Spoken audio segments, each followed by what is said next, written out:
artificial intelligence on how to reveal me a glimpse of the glitch of the simulation. Wouldn't that be a real trip?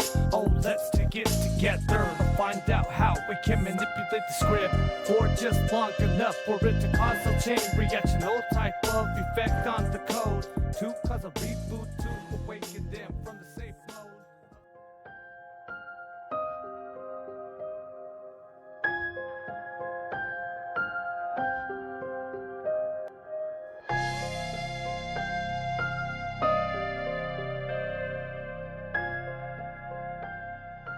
This UnFuckIt Discussion is sponsored by Lego Trump. Trump, that looks so cute. That hairpiece is bulletproof. Where's Joe? Where's Joe? He needs to make a Joe. We'll have to look for the right pieces to make a Joe. But yeah, there's Nick's. Although we kind of decided that Lego Trump, and with the exception of the orange face, it could be Boris Johnson too. Yeah.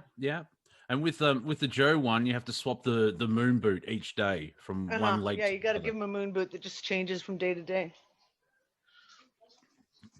Nothing sus. But the Biden one will be a little bit problematic, don't you think? If you literally have to add a little Lego kitty into the picture, you know? Just leave it in the box. Weird. This bunker. And don't touch it; it's very fragile. Oh, the insanity. The insanity is just... Welcome to the UnFuckIt Discussion. Look, I have to have a cigarette even to get started. It's been that kind of a fucking day. It's been that kind of a fucking week, and it's only Monday. So. And it's been 2 weeks since we did this. And it's been 2 weeks since we did this. We had a little bit of buildup of pressure. That's what it is. A little bit of a pressure buildup. So.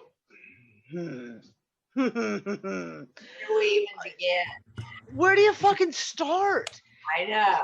Like, where do you even start? I don't even know. It's like, okay, so I'm going to start. I'm going to smoke and talk at the same time, I guess. What's the stupidest thing you've heard? Let's start there. Oh, I can't even. I can't. This may take even, a while. Even that, like, even formatting your top 20 would be difficult. Okay, so I want to talk about this. We'll start off with this. This last, I'm going to say 4 or 5 days, but probably a week, but we'll say last 4 or 5 days has been extremely intense. Extreme. Everyone I've spoken to, like I have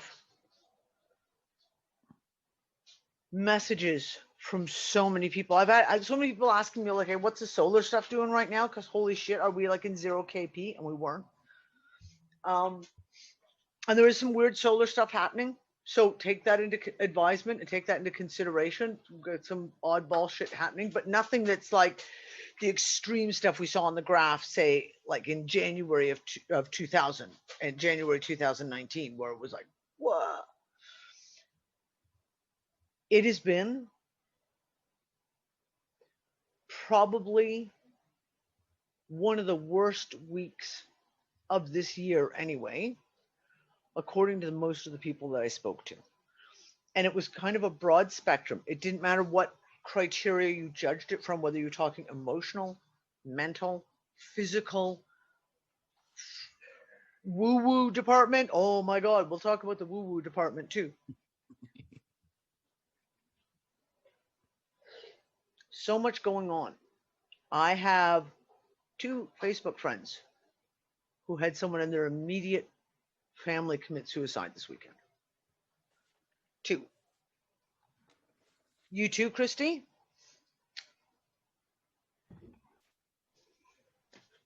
Cousin of my husband's wife went out for a hike and she never returned. She went off a 200-foot cliff. They haven't ruled on it, but still. There is the tension level right now.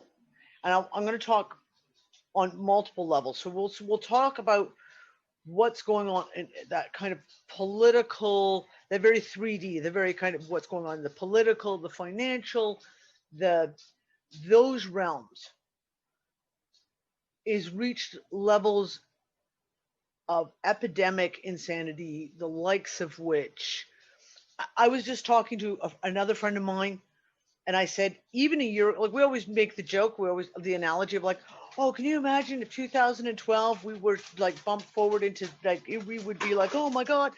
No. If we'd gone back a year ago, if you took us a year ago and dropped us right now, could we possibly have fathomed the shit that we've gone through in the last year? The shit that we've seen play out in the last year? We couldn't have, even though we knew it was coming. It was like, there's that, like we talked about in the astrology show. So like in last January, we did an astrology show and we did an eclipse show, right? We talked about all this stuff. And the awesome women gave us a little heads up, but we couldn't even then have fathomed the depths of insanity that we would reach in less than a year. Megan made a comment, and I keep saying this. Megan made a comment back just before 2020 on one of the shows, and she said, for astrologers have been waiting for like a decade or decades for the year 2020. They've seen it coming for like, they've been talking about what is going to come in, what is going to happen for decades.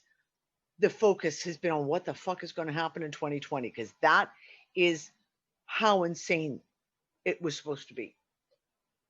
None of us could have possibly fathomed the shit that we've seen.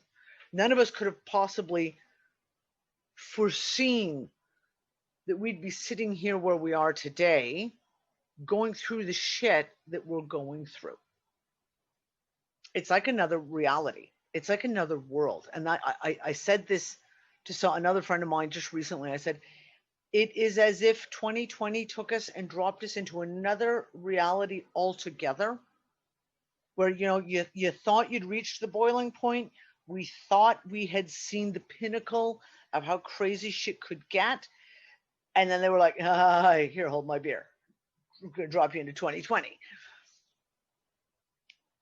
It doesn't feel like any other reality we've ever been in. Speaking personally, for me personally, it doesn't feel real. It doesn't feel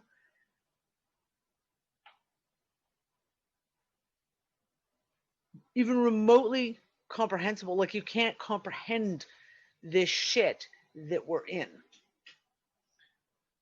And we just came rushing in before I sat down here. We had to go get groceries. The shit you're feeling when you're in the public, which is like as little as I can possibly do, shopping once a week, and that's about the only time I leave the house. It's palpable. It is a palpable feeling of desperation, anxiety, depression, stress. It's coming off people in waves. Now, the interesting thing is like, we watched today, as we're pulling into the parking lot, it's one of these big shopping grocery store parking lots. So you're like all the aisles that you got to go. And we pull in, Nick stops. There's a lady crossing that laneway with her grocery cart. And she looks at us, and Nick waves her through, and she waves back and smiles and starts walking out. And there's a guy coming in the opposite direction where she's not facing. She hasn't even looked in the other direction. And he's just barreling up, and he's talking to his wife in the front seat. And you could see, and Nick and I both, like, to this woman crossing, went, oh, like, just stop. Like you, and she just, luckily she glanced over her shoulder to the car, and she booted it across just as the guy finally started paying attention and jammed on his brakes. And he waved, he was sorry to her. And she was like, oh my God. And she waved to us. Thank you for, kind of letting her know.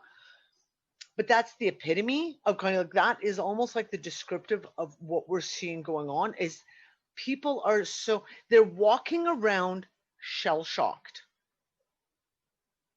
And in that state of shock, they have become almost incapable of really taking in what's going on around them. That they're doing things without thinking. They're things like crossing the road without looking, cars turning corners without properly looking. I said to Nick, like, there's got the traffic accidents have got to be off the hook right now. Like, if I was a traffic cop, they have to be, because just watching how people are driving, how absent-minded people just are, so absent-minded. And it reminds me literally of like PTSD. People are literally shell-shocked. They are going through the motions of what they have to do, but there's no joy. There's no connection, if that makes sense. Christmas now, okay, now Christmas is coming. Christmas is in just a couple of weeks. And people have no money. No one has any money. No one has any money. And you can see, like, I'm seeing it in the people, like, even when you can see them like trying to do what shopping they can.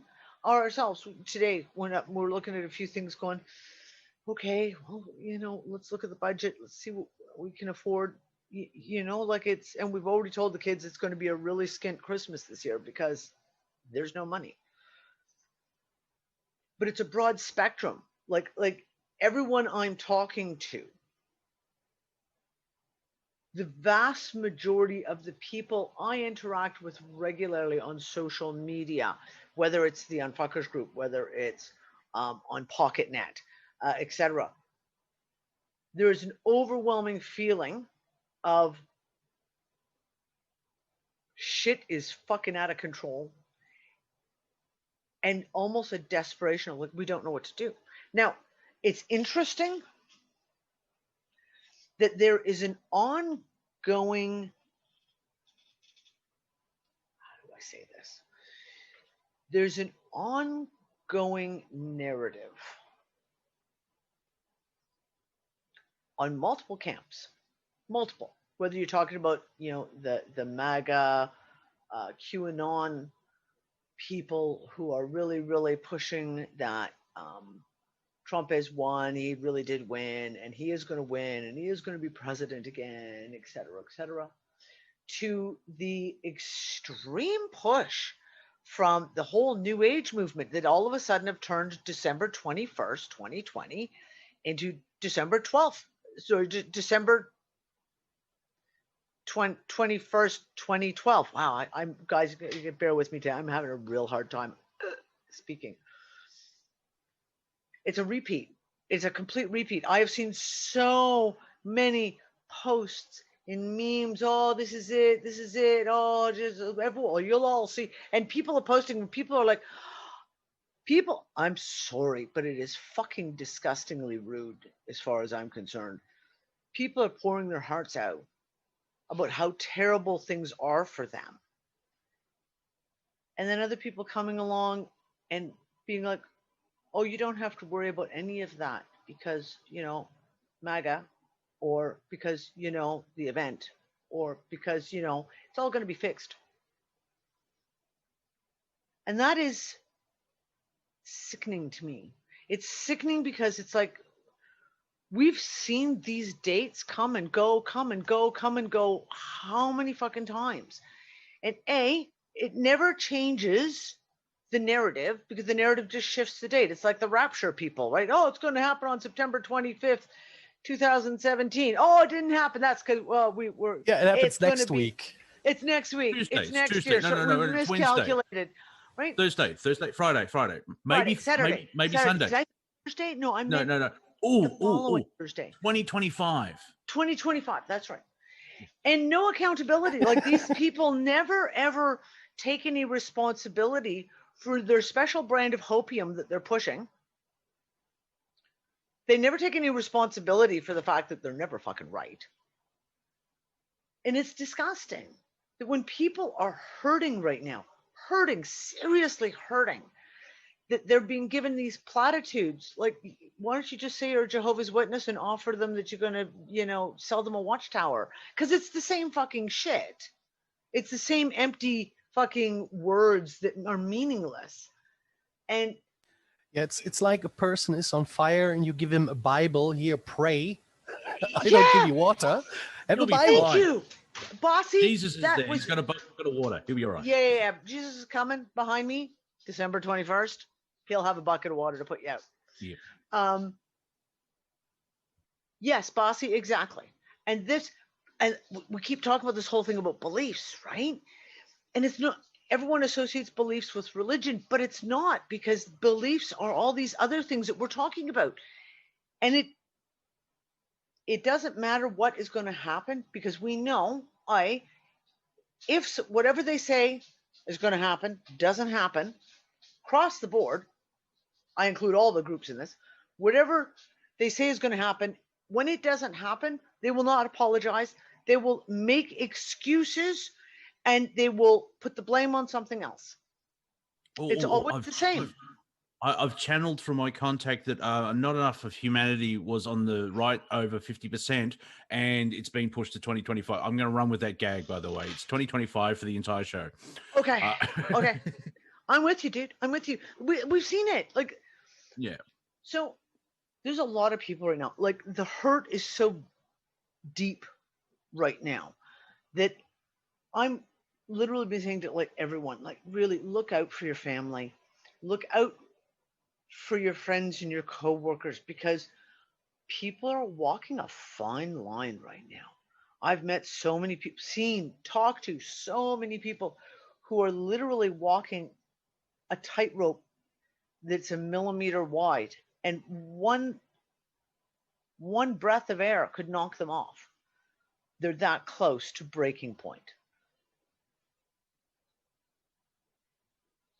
And yeah, compound everything that's going on with Christmas as well, and the stress of the usual stress that comes along with Christmas, and you basically created a powder keg, right? It's just a powder keg waiting for someone to flick a spark somewhere. It's the lack of joy, because you know, Christmas, you go to joy, and yet everything that you're seeing is saying no. And instead of actually standing up to that and going, well, I can create my own joy and hang out with people I love and find my passion and all that stuff, they're just seeing that the 3D world, it's not technically shit, but where it is. It's totally the positive side of the lie has been stripped away, and so they're just seeing the negative side. And a lot of people that just the general public, and I hate how people go, oh, you're all sheep and you're attacking, and like you're acting like the enemy, if you can say it that way. Is that people are that this is what I think the awakening is now, is they're realizing the 3D world that we have is utter shit, and now they need to sort of tap into the other realms, or however language you know what I mean. They tap into, you are stronger and everything else like that, and you can do better. Rant over to you. You know, well, this is the thing, and this is what, and I'll ask you guys, because it literally feels like this is so, and we have been saying it for years. This is not my fucking reality. This is not my fucking reality. But this last year, and call it even this last couple of months, you can, for me personally, it's like, this is not my reality. I don't recognize this reality. I don't recognize anything in this reality as being something I'm part of, being something that I'm supposed to interact with. It is alien, to use a term. It is alien to me. Everything from the way people are acting to the 3D aspects of government, finance, media, all that bullshit. It is alien to me. And it's, we've talked about this, you know, that whole thing of like, as we see more and more, we pull back and we pull back, and the more we pull back, the more alien reality is going to feel, because we're pulling out of it, pulling out each little piece of us, just fucking pulling away from it, going, no, man, it's not this is not my fucking reality. And I turned around, I was having a good joke. with Nancy Lalonde, and we were having a giggle over it. And I was saying, we make a joke, Nick. We make a joke about, you know, the whole, like I put a meme up of like how I do my Christmas shopping is I yell at Facebook what I want for Christmas and wait for the ads to come up, right? 2 times in the last little while, things have come up that I have. One, I was in a store with Nick a couple weeks ago, and I literally replayed the conversation in my head. And at no point did I actually kind of really put details in, but I'd said, there was a little kid's pair of gumboots, like wellies, rubber boots. And they were really, really cute. Like, you know, the kind of cute prints you put on kids stuff. And I'm like, oh, fuck, I wish these came in my size. I'd wear these. These are awesome. Got home. My Facebook feed was filled with ads for gumboots, for wellies. You just sit there and go like it's so crazy. Nick and I are talking to the kids how subject craziness and how it came up. Don't I have any idea? And we're telling the kids this story about this sheep that had gotten lost from its herd and remained out in the wild for about 6 years. And of course, when it was out in the wild, it never got sheared, right? And it grew its fur, its wool grew so thick that when they found it, it had been attacked by wolves, and the wolves couldn't hurt it because the wool was so thick, the wolves could not get through the wool to actually hurt this poor sheep. And there's a picture of the farmer with it, and it's a ball. It's a ball with little stumpy feet coming out of the bottom of it. And that's it. Like there's like a little tiny bit of the face that you can kind of see this much. And the rest is just a giant ball of fur. So we've been talking about that a couple of weeks ago. 2 days ago, I'm going through my feed. One of my friends who has sheep is talking about something to do with her sheep. I go out outside. I'm having a smoke outside, just thinking. And I thought about that sheep who'd escaped and had been out in the wild for 6 years. I was like, oh, I should find a picture of that just so the kids can see, because they'd find that really interesting, because we talked about the fact that their fur just keeps growing. That night, Nick and I are sitting outside. We're on 9gag, scrolling through 9gag, and that fucking story comes up on 9gag. We'd only gone through maybe 5 or 6 memes, and there's the picture of the sheep. I didn't even say it out loud. I did not even say it out loud. And this isn't a new story. This story is like 6-7 years old, so it's not like it would be fresh in the news, so there will lots of people would be reposting it. We haven't even seen that meme in ages. I thought about it. Gee, I should go look up that picture so I can show it to the kids. Boom, hours later, there it is, right on 9gag. Same thing. And you sit there and you go, it's crazy. Like the way this, and we can talk about AI spying and all the rest of it on your Facebook and Google spying on you. But when it's shit that you're thinking and all of a sudden it appears, you have to question the nature of the reality that you're in. I get that with people where I'll be thinking about something and next thing the person will say exactly the thing I was thinking. I had interesting. Oh, sorry. I'll go ahead. I didn't mean to step in there. And also to what you were saying about reality, it feels like someone wrote a script, but they didn't really complete all the twists and the turns in the whole plot. That's what it feels like to me anyway. Yep. I had a weird synchronicity, and it was actually with Danny. I think yesterday, your time, when we messaged. Yeah. Recently. Yeah. I'm typing out a message, basically, stuff with my account on the website. It works, everyone. Yeah. But before I could finish the last sentence, you said, "Hey, dude," and I sent off my thing, and then said, "Hello there." We messaged. We were messaging. I haven't messaged you in what, a week, at least. Yeah. I it's not like we message back and forth daily. Like No, we had, no. but yeah, we like at the exact same time. He sent me a message and I sent him a message, literally within 30 seconds of each other. Yeah, because I was typing out a message to you, and you've popped up and like, wow, maybe this is a positive part of the universe. And but yeah, it's there's that element of weirdness which I think could be, I hate woo-woo, spiritual, however you want to say it. But the energy is just like the full moon, not last weekend, the weekend before. I know about 3 people that would a big fat elephant in a double-decker bus ran over us energetically. And it's like, oh. Oh boy, do I want to get into that. And it's interesting Nick's where, putting like, groceries you- away and he's other- like, I'm you coming. had I want to friends get in in your on this circle conversation. this weekend.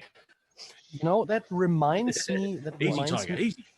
So, sorry, Monty. Oh, That reminds me of a high conversation that I have randomly sometimes with some buddies. Matrix. Yeah. So you see Neo bending the spoon. How does he bend the spoon? He basically Mhm. has to lie that the spoon is bending, right? He has to convince himself and the Matrix that it changes. So let's step a little back. So now everyone is mostly thinking every day, right? How is it going to end? What will come next? What is this person thinking?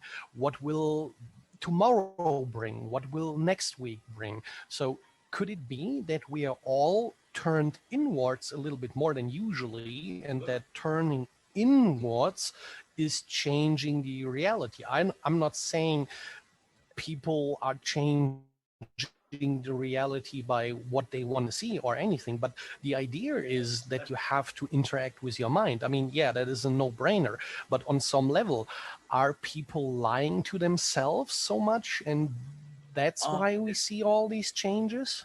Short answer, yes, because you've had all of this year, 8 months, 9 months, however long, and I'm sure everyone listening would go, I don't want to hear this shit today. And so there's an element of going inward, be it just to ignore the media, because it's just basically, I thought about this about 10 minutes ago. The government, we're being told the government will save us. Then stop fucking up. And that's what one part of what we've seen this year. Every institution has failed, but they're still going, oh, we know what's better. We know what's better. And the pushback is like, no, we know what's going on, and you have to stay in that narrative. And if you're outside the narrative, we'll lock you away. I think the question is that, as humans, we've all lived a certain way. And some of that's coming back to bite everybody in the ass. Hate to say it, but it's true. And we've all been brought up a certain way. And then, over the decades, this force has assembled itself, and we're all like walking on the proverbial plank right now. And, kind of all reflecting what's on the inside of each one of us, because it's forcing us to look at that. I think that at some point, whatever that mirror is on the inside of you will have to show out, like how we all view and reflect what's actually happening to each one of us in each country, and People don't want to look at that. There you go. Problem is, so many people don't want to look in the mirror, right? They can't be bothered to even turn their fucking heads. Yeah. So now here's something. It's causing a split. Going back to what Monty was talking about, that energetic bus that's hitting people. I don't know if anybody's been watching the news, but that Havana syndrome, if you've seen what it is or what it is, back, I think 2016, 2017 maybe, there was a bunch of diplomats staying in Havana, and they were claiming that they were getting attacked with a sonic weapon, and they were disoriented, dizzy, and they were all messed up. Now they're experiencing it in other places, and it's American diplomats and staff that seem to be reporting it mostly, but it's not just because they're experiencing it now in Chinese embassies, and there was just another round of articles coming out about it. And I'm wondering, because now that they've analyzed some of the people that have been subjected to this sonic weapon, so to speak, it looks like Air quotes. Yeah, air quotes. It looks like what the result is in the human body has been exposed to microburst microwave radiation. So I'm wondering if that isn't just an energetic effect of what everybody's feeling, and it isn't a sonic weapon. It's something else. It's fucking like from our local solar system or our local Cosmic cluster of rays. solar systems that's within fucking 7 light years of us, 12 light years of us. If not some like really complicated sonic weapon that they have no explanation for, they can't find it, they can theorize that it exists, they can't, but everybody's reporting these damn symptoms. So I'm wondering if what we're looking at right now in these sonic weapons and this Havana syndrome isn't an actual medical metric of what everybody's actually experiencing. And even if, because you even talk about electromagnetic, when you talk about plasma discharge, huge bolts of lightning set off microwaves, X-rays and gamma rays. So if there's these massive bits of plasma that are fucking all over the place, and we're seeing more and more articles again coming up where we're seeing all kinds of unexplained lightning strikes, etc. Well, all this shit spits off these X-rays and gamma rays, etc. And then you have a whole population of people, and we talked about like long COVID symptoms.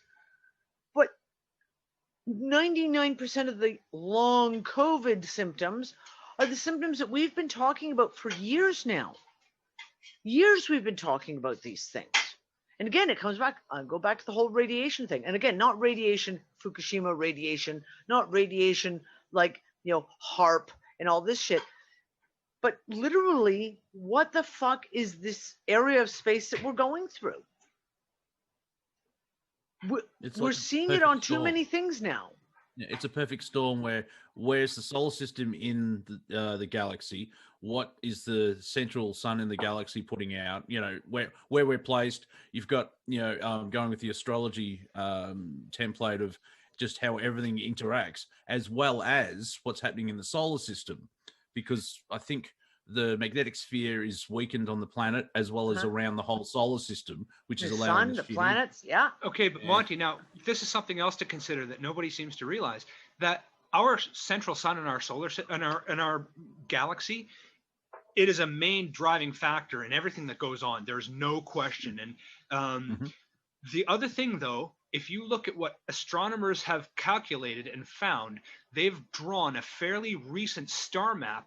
And within 12 light years of Earth, or of our solar system, there are approximately like 50 some odd solar systems kicking around. And then there's a bunch of like rogue stars and brown dwarf planets that are, so for a grand total of like 78 solar masses within 12 light years of Earth that nobody talks about or realizes. And if you look at the star map, the way they've drawn it, it looks like they're all smaller than our sun and a slave to our sun. In other words, they kind of, in a local kind of way, revolve around our sun somewhat. The like suggested movement of their model shows, right? Yeah. So there's these 70 some odd solar masses that are doing magnetic things and their own versions of CME, all within 12 light years of our solar system. And as honestly, well as as well as the photon belt, and the photon belt as well, which could be triggering that whole solar engine to kick up and change everything. Not to mention, just outside our own solar system, the Voyager probes that have now been sending back data from outside the solar system, in stellar media and interstellar space are reporting all kinds of unexpected weird shit that they're finding. Electron fucking fields and waves of wasn't it that they unidentifiable ran into fucking wall? energy? Say again, didn't they say, Nick, that these probes almost ran into like a wall and slowed down? Yeah, or something like that? The heliopause of our fucking solar system. It was a dense fucking wall. When they tried to go through it, they actually found that it was exerting pressure on the probes. Yeah, that's the force shield around our localized solar system, which kind of makes sense if it's a not dream bubble, but a bubble where everything's 47, and you go outside of it and it's 108. just picking up, you know what I mean? Just the difference is Well- like, well, everything's weird, yeah, because you're a different part of space now. Well, Yeah. if you think logically about it, right? Like our sun pushes out a solar wind, and at one point, like that wind pushes and batters back everything else that the universe throws at it. All the galaxies and stuff, it pushes back against all of that stuff. Yep. Now, that solar wind creates that heliopause, and I would say that heliopause of our solar system is where the solar wind is balanced by the fucking buffeting of the rest of the universe, of the galaxy on our solar system. And that barrier is where everything is all piling up. The matter or electrons and photons from the solar system and from the outside of the solar system, they're creating this kind of wall where the neutralization of the forces kind of creates this rippled pile effect at the edge. But when our sun has gone through a solar minimum, a grand solar minimum, maybe even, they're not entirely certain that it's a grand solar minimum yet, but that solar wind pressure is actually fucking reduced. So the effect of what's The strength of the sun is our radically heliopause, reduced, yeah. which prevents a lot of that exotic cosmic shit from interstellar media from coming and hitting us, is coming through now. I'm going to give an Isn't it example also- because a planetary example of this, and when we talk about these barriers, because this is really interesting. There was an article that Nick and I read ages ago, and it was talking about an area of the sea, and they'd gone down with a submarine, and they'd gone really, really deep down into the ocean, and they found a layer of another ocean within the ocean, and they could not penetrate it. They could not penetrate through into this next layer. And it was because they explained it, well, the salinity was completely different. It was it was a different classification of water. And as such, it was an ocean within the ocean. And Nick and I talk around the theory many, many times that what is outer space? They talk about vacuum and all the rest of the shit. What if it's a liquid? What if it's water? And we've Low density fluid. right, some kind of a low density fluid.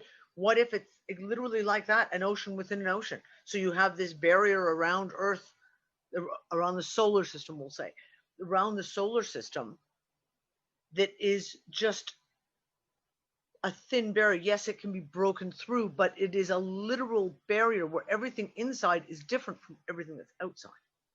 That leads towards how in the Bible they came up with the firmament in the waters and all that type of stuff. Because Yeah. I mean, the Bible's been mistranslated and it's probably got 10%. Sorry to all the Christians out there, but if it is that different size molecule, like that second ocean, that could be heavy water. Like, have you ever seen where salt water and fresh water actually mix, or they don't mix? Where there is a perfect line. Yep. Yeah, it's the perfect line. Things because that of water does too. The triple point where it boils and freezes and fucking gas and turns into a gas all at the same time, and then under like certain pressure and like balance of salinity in the fluid itself, that super pressurized water with all of that salt in there, it reaches some sort of magical fucking mixing point where it becomes its own superfluid, non-Newtonian superfluid. Water is real fucking strange. Don't we have like another form of ice that they discovered that only happens under certain pressures? Yep. And is like, it is ice, but it's organized still ice. not. Yeah, exactly. Like diamond. Structured ice. Yeah, Seriously. exactly. But hey, all this talking about this weird energies from space, isn't it very odd that at this time in space where all this happens, weird assholes come up with a vaccine that is actually changing your DNA, and that there is now actually talk, and I'm sorry for saying it this way, but they say the God gene, or I would call it rather the spiritual gene that connects you to something higher. So, and some people are already predicting or saying that this Turn that off. this thing will totally shut that down. You know what I mean? Like, they have taken us away from nature. They put us in cities. We are lost to our old connections that we have, and now they want to even take the idea of spirituality away. Mm-hmm. Well, if you look at the secret societies, if they've been around long enough and because everything is in cycles and loops, the Ice Age 12,000 years ago, Atlantis, you know, all that, depending on which history you look at, it is, if they know what's coming, because they've gone through for, like, the knowledge has survived. Yep. That's where they're coming from, of like, well, you don't want everyone to become co-creator gods because we'll lose all our control, and so we'll fuck with them. If we can No, all it bend just the strange spoon. enough, doesn't have to helping be like that. helping the awakening. It could also be you just become aware that you're not alone, right? That your actions actually have consequences for everyone else, right? Yeah. Yeah. Well, But here's- they still want Hold on, just one they second. want to stay in control. Over. Okay, Nancy, did you want to chime in here? Don't put up your hand, chick. Come on, just you know how this runs. If you Okay, don't fucking jump in, you ain't gonna get hurt. It's not a classroom. Okay. Yeah. So I've always been science-based most of my life. So when you talk about the changes that are happening in space, I find it very fascinating with the new energies. But it triggered something in me. And while you guys were talking, I went and grabbed the book. And Robert Monroe, so Greg Braden, he always talked about there can be no real true science without spirituality, that's like the formula that our theoretical science Missing. are missing, right? They lack the spiritual. So that's what kind of brought me into the metaphysical back in 2010 when I read this statement by Greg Braden, because I was always science, prove it, right? So you're talking about these energies. And in Robert Monroe's book, so this is going to connect to something else you talked about earlier. In Robert Monroe's book, it's the middle one called Far Journeys. Does everybody know who Robert Monroe is? That's the one you and I were talking about yesterday. He wrote it in '86. Yes. So he wrote this in '86. If you'll just give me 2 minutes to read a passage, it's called The Gathering. And it's a very short gathering. So what he's done is he's been traveling out of body. He's learned quite a bit. And the person he talks to, he identifies them as the word inspect. Okay, so when the inspect is talking, I'll say the inspect is talking. And when Robert Monroe is talking, I'll say Robert's talking. But I want to read something because I find it, I've got 2 points of view on it. So it's like a fence sitter, because in one way you think, well, they've been talking about this for years, so it's nothing new. And the other point of view is maybe this new energy has to do with what he wrote about here in 1985. So in this section at the back of the book, it's called The Gathering. And he hasn't had an out-of-body experience for months. And all of a sudden he gets a strong signal from his person that he homes in on that it's time to go for a journey. So he falls asleep in the middle of the afternoon. He rolls out of his body and he connects up with his inspect signal. And they're happy to see each other and they're ready to reveal some information to him. So if I can just read this little section. Okay, so I got to just make sure that I don't go on and on and on. So I'll just give you the preamble. So they're out in space somewhere between Earth and the moon, maybe 50,000 miles. And he sees a spaceship, like a physical spaceship. And he asks his inspect friend, is that a spaceship? And this person or energy says, yes, in your terms, that's what it is. So this is what the passage continues to say. So this is Robert Monroe speaking. My immediate percept, that's his short form for perception. My immediate percept of the Earth was a pinpoint of reflected light in the distance, no larger than a small star. From it came irregular waves of energy, multidimensional, pulsing, intermittently broken by occasional quick flares, a complex, unorganized pattern composed not of light or of electromagnetic or gravitic structure, but of some other energy that I couldn't define. I was so completely fascinated by the display that I did not at first notice the background. As far as I could perceive, in all directions, with the Earth at the center, was a host of forms, countless, numbers it seemed. Some had shape, others appeared as no more than a wisp of cloud vapor, all glowed in various degrees of intensity. From those nearest to us, I had the same percept of expectancy, of waiting for the show to begin. It must be some big show to attract all these. So then his inspect friend says, It is what we call the gathering. These have manifested from other nearby energy systems only to witness the big show, as you call it, just as those within the physical spacecraft and your final process humans. That's another group of people that are in spirit only. This big show, which is about to occur, is actually a very rare event. The conflux of several different and intense energy fields arriving at the same point in your space-time. It is this rarity that has attracted so much attention. In terms that you can perceive, it may occur once every 87 million of your years. This does not warrant that it will be produced at that frequency. There are random elements and variables in the format which cannot be predicted.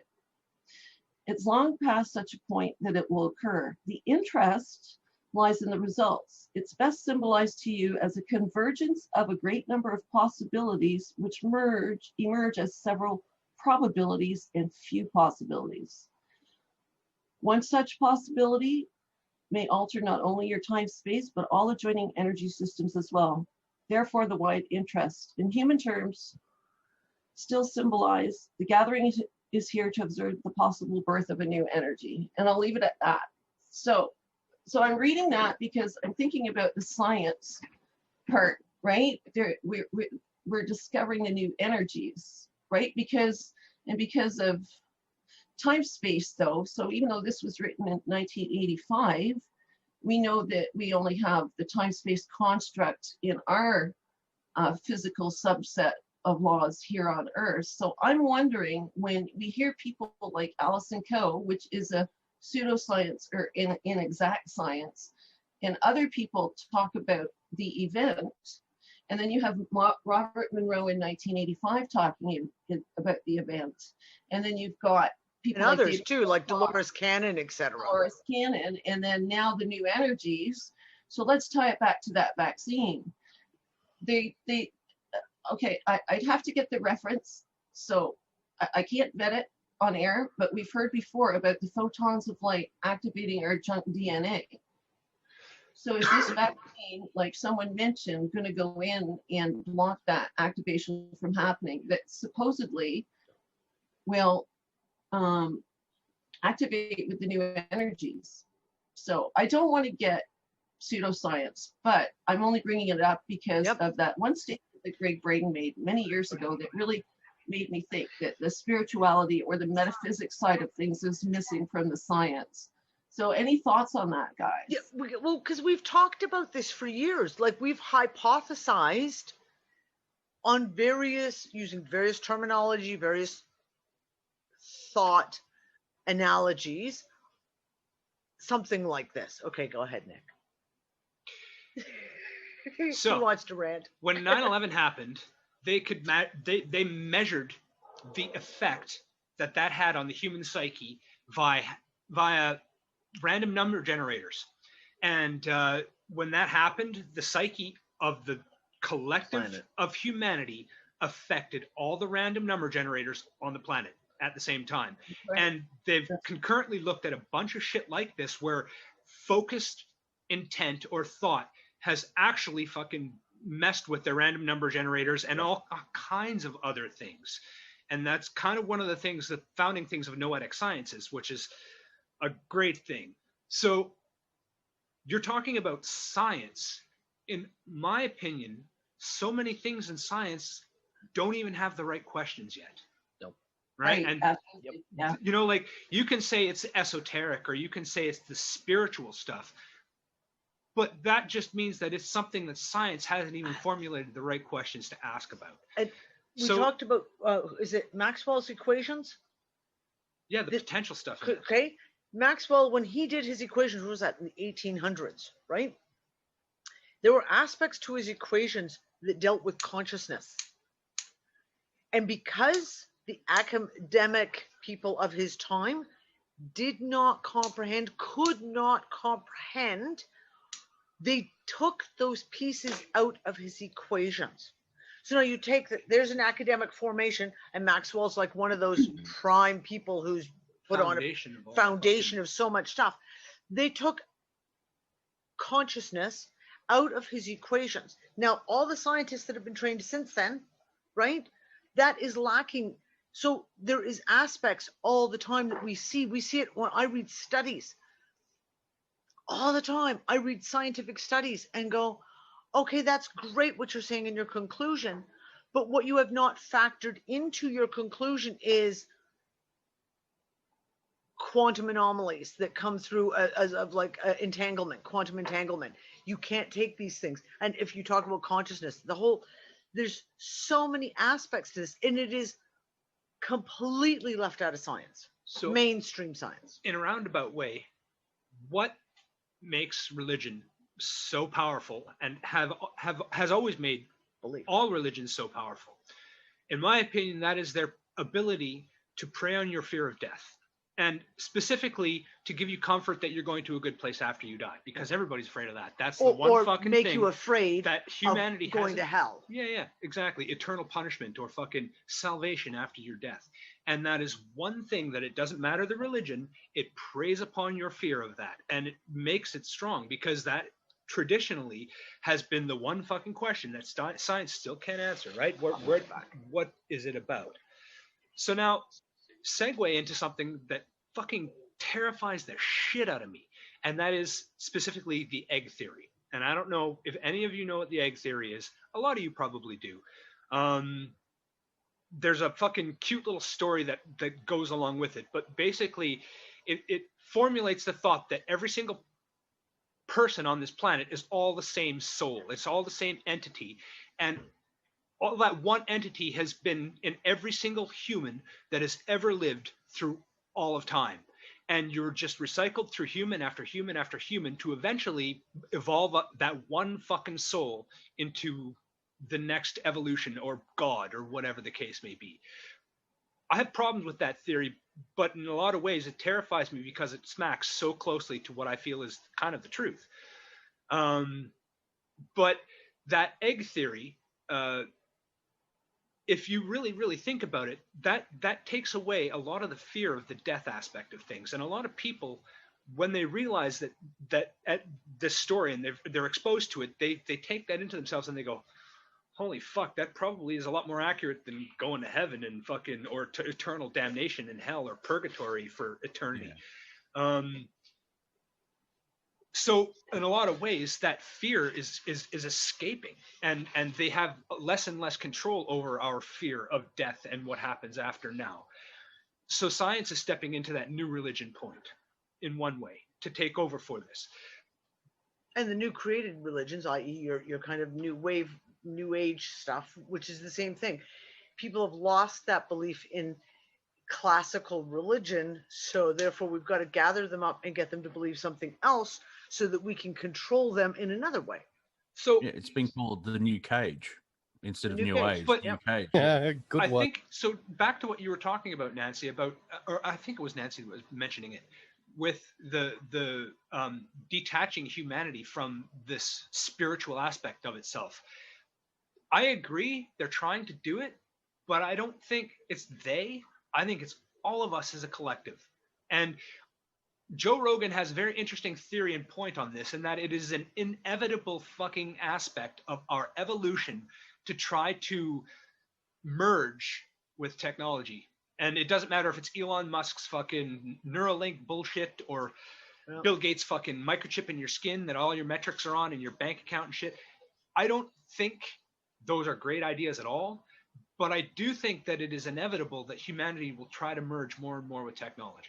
And I think that unless a boundary is crossed, right? If, as it stands now, yes, I would agree with you that is the driving path forward that is being pushed, and a lot of people can see the benefit of it. There's obviously the big not benefits of it, but unless something changes, if there's a change and shift of consciousness, then people all of a sudden can come to a place of realizing they don't need to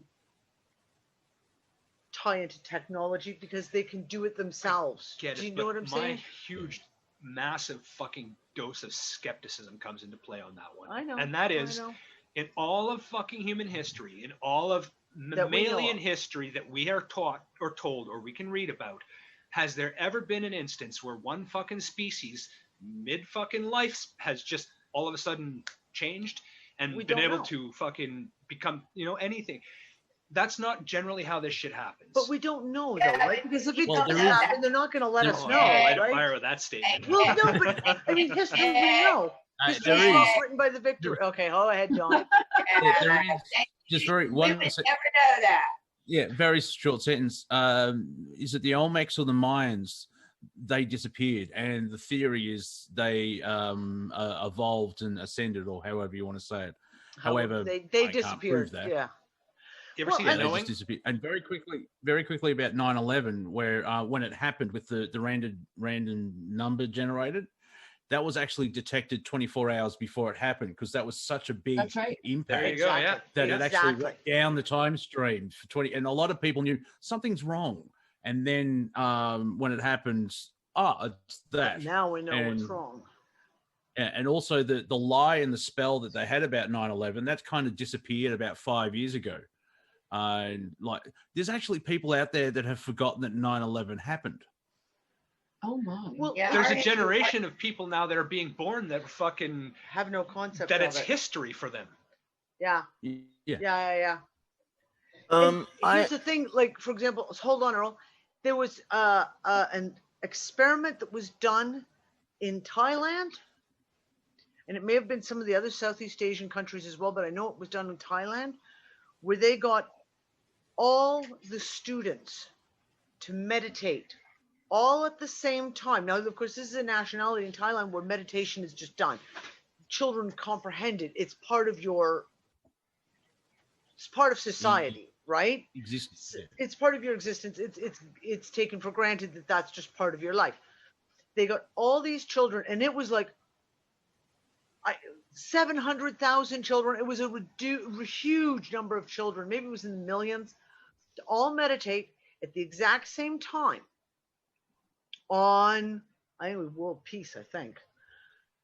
And same thing, it directly affected all of the random number generators. It created a field. There was a shift in an energy field that was actually picked up by scientific instruments. And yet, science still does not. Energy is electricity that comes in your wall. Yeah, energy is an electricity that comes in your wall. Exactly. Like science is still, they cannot, because it is missing from their classical education, they cannot accept it. They refuse to acknowledge the place and the part that it plays in daily life. I think that's by design though, Danny. If you Oh, think about how these people have to go through their funding and they have to toe the party line or you don't get your funding. Yep. And you know what? One benefit maybe of this pandemic are people realizing that they don't need university, they don't need college, and they don't need to go to primary school or elementary school. They can learn everything they can in other ways, right? So maybe we'll see the death of the university and the college and classical education. I mean, there's probably a place for it in some respects, but you know, it won't be part of the agenda. They'll try to control it at first, but you can't. Further to that, though, we have a less need for that traditional education that crams our brains full of fucking all of the ostensible knowledge that we would need to go through life or become an astrophysicist or a fucking engineer or a doctor. Those traditional methods of cramming our brains full of that knowledge so we can excel in those fields no longer needed. We have all of that information at our fingertips anytime we need it. We just have to understand better how to implement it. Yeah. Right. Yeah, and the educational system is based on a 19th century idea, like the late 1800s. And that's why we're still stuck in that factory industrial type of thing instead of, going on the internet, which has got the Library of Atlantis and you can find your own way. I'd like to offer something on this as a general kind of an overview. You've got to understand, and I know you do, but I want to say it out loud.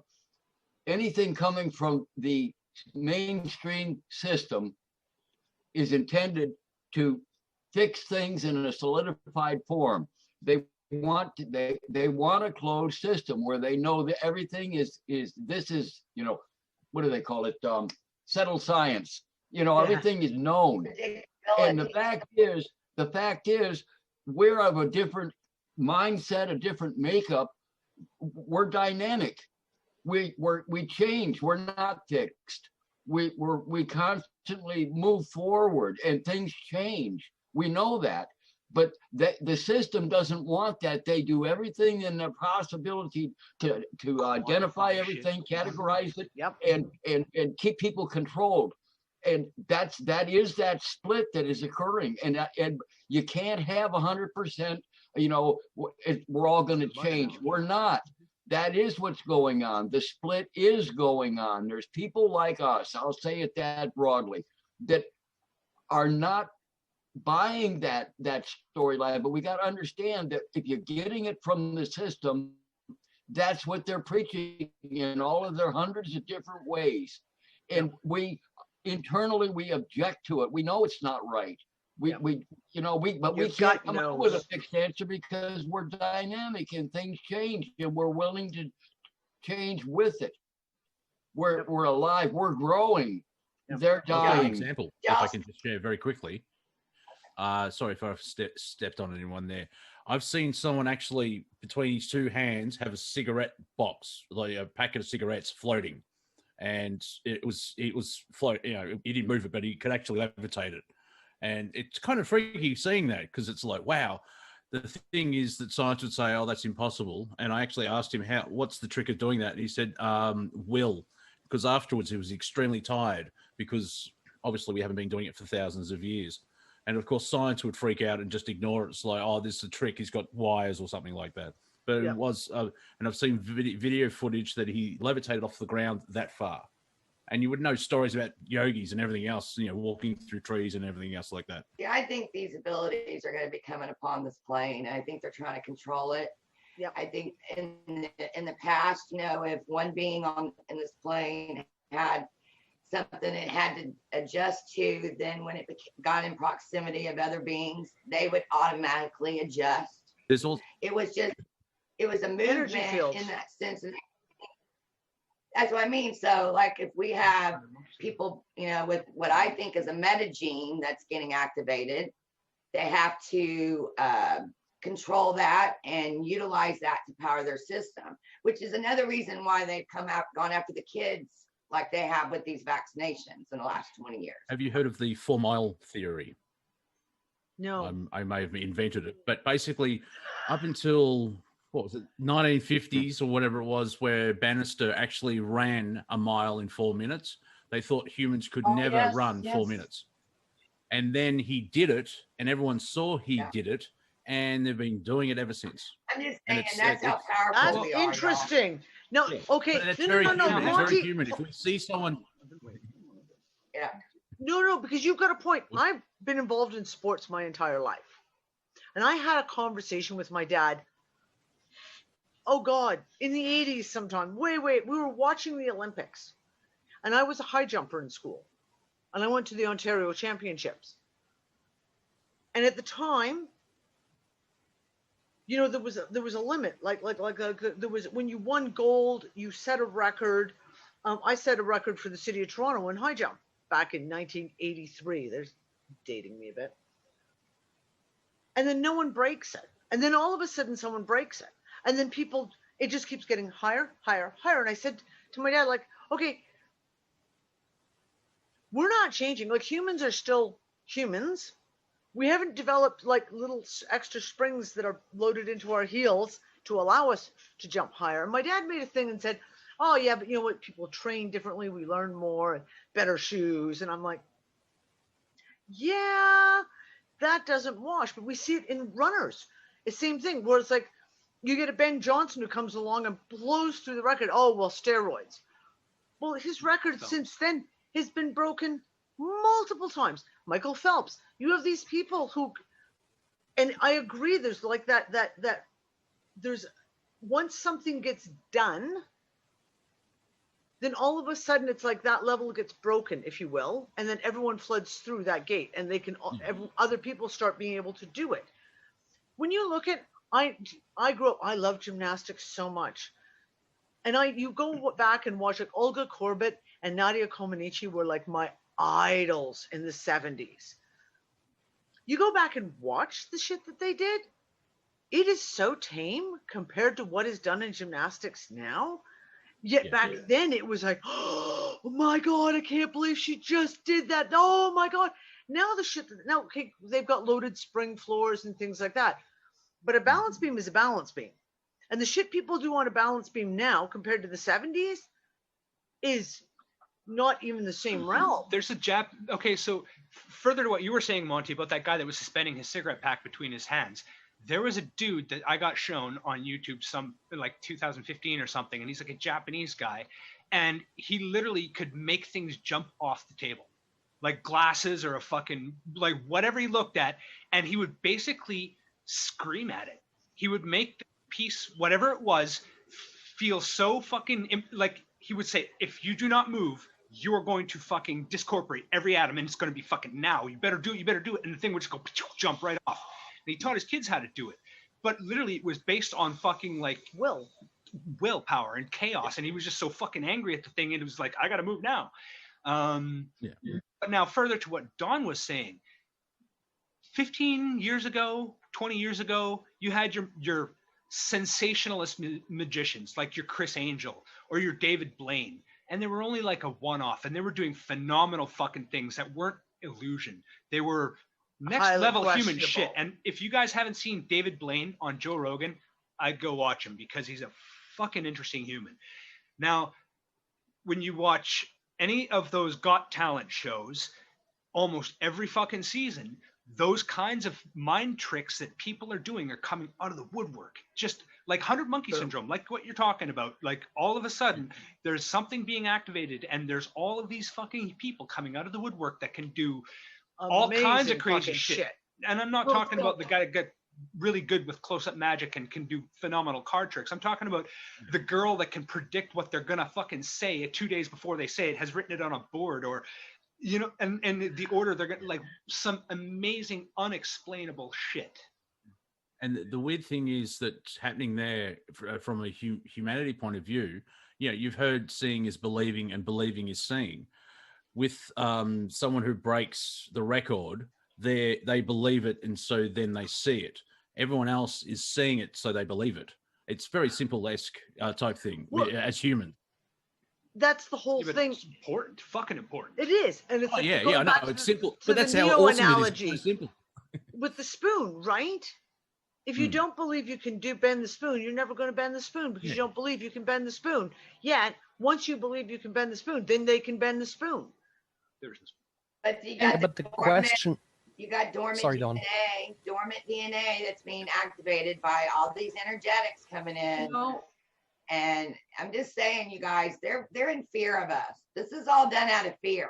Yeah, so much potential is going to be unlocked, and then we'll have that phase of like, I believe, and then I'll see it, and other people will see it. Oh shit! This goes back. Hold on, just give me one quick second, guys.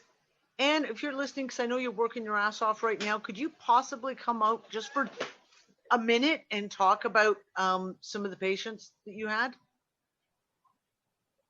Yeah, because this is linked to healing. Go ahead. Was it Nancy or someone? Oh, sorry. I thought it was on my round table. Well, it's linked to this notion that there are children coming in now in the Western world with unusual attributes, and they have been coming in for quite a long time. In my opinion, that's one of the reasons. I think you touched on it earlier. That's one of the reasons for vaccination was to close them down as soon as possible. And for many children have paranormal abilities. And I was laughing with parents. I haven't actually seen a child walk through a wall, but I know parents who have a child who can move from one room to another by going through the wall. Another set of parents came to see what they could do about their child, because parenting children who have paranormal abilities is can be difficult. A little on the difficult side. Go to your room. Stay in your room. I'm not staying in my room, Mommy. Bye.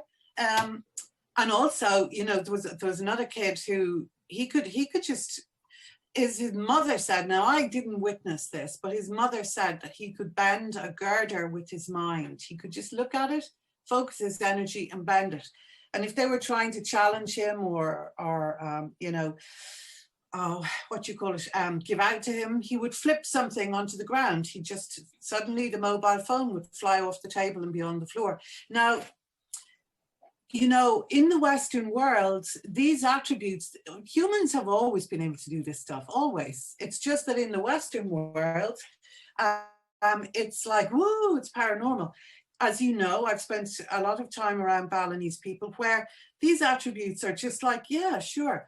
One of the times I went to Bali, somebody asked me, so what do you do? And I said, oh, I make medicine with rocks. And they said, oh, we'll have to bring you to meet the Balian who makes rocks. And they have a healer, you know, you go and see this guy and he just goes, and he makes a rock for you. So, you know, we have been so dumbed down in the West, so dumbed down. This stuff is not outrageous or otherworldly. It's always been part of our ability. And the children coming in now are keeping, and in the Western world, in China also, of course, despite the fact that they've tried to stamp it out. Tibetan Buddhists have had extraordinary abilities, and they do train. You know, they have specific and sometimes long training to teach themselves. Like one thing that they often do is train themselves to generate their own heat, so they can go out in the mountains in the Himalaya and sit there in the snow with no clothes on, no problem. They can move extraordinary distances with no stopping, like they can run for days very fast. These things are all possible. We have just been programmed to believe that they're not. And organized religion's the main problem with that, because you know, clearly it's Satan. Yeah, and that's exactly what I was just going to say, Monty. And then we have Western society, and I'm sorry, North America is the fucking leader of this when it comes to this. If you have a child that shows up that has any kind of unexplained, they're obviously possessed. Prod them. Or you got to pray over them. You got to, you know, call them to be exorcised, etc. It's the instantaneous reaction is, well, it must be bad. They never think about the fact of, oh, he's being possessed by an angel. No, it's got to be a demon. Only a demon would do, you know, amazing healing things. Yeah, a lot of these kids are in mental institutions at this point. Yep. So, I mean, now I mentioned David Blaine. This phenomenon. Sometimes you have. Sorry, 1 second. Okay, hold on. Bossy, you have sometimes, and then Earl, and then Christy, and then Nick. Think of it this way. Sometimes you have children that are mass geniuses. You tell them some complicated stuff you want to have an answer to, they can tell you. But the moment you ask, how did you get there? Can you show it to me on a paper? All of this collapses. Why? Because you're forcing those children now in a different lane, in a different way to think. Even though those kids were already perfect, why the hell do I have to know how the kid got there when the answer is right in that moment, right? Yep. And I have something to say on this, but I'm going to wait my turn. Go ahead, Earl. So back to what was said about, you know, the reality in what was said about us with technology. Well, but we're already part of some kind of technology, but we don't know what that technology is, you know. Yeah. It's a question. It's a good question, Earl. Christy's turn. Yes.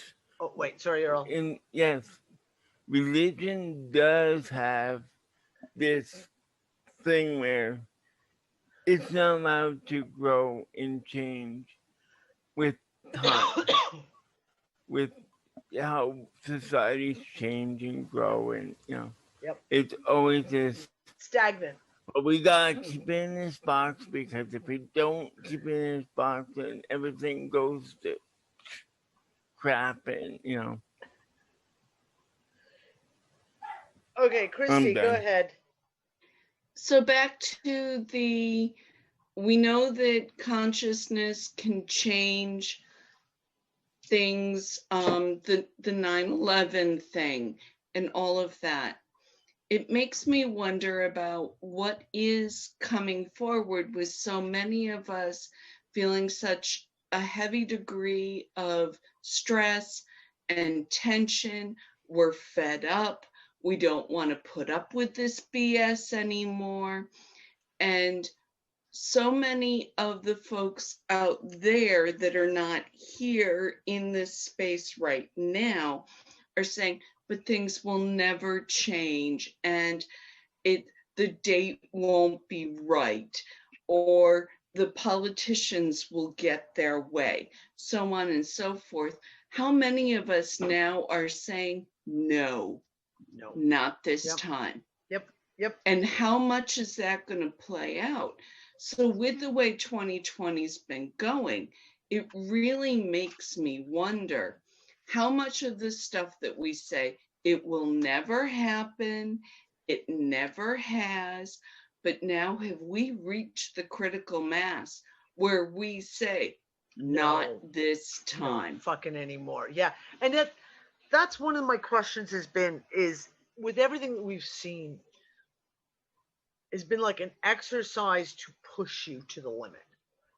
We've been pushed to the absolute, and I don't mean we as in just UnFuckers, I mean we as in the world in general has been pushed to the very precipice, the limit of what we can possibly comprehend, the limit of what we can stand, the limit of what we will stand for.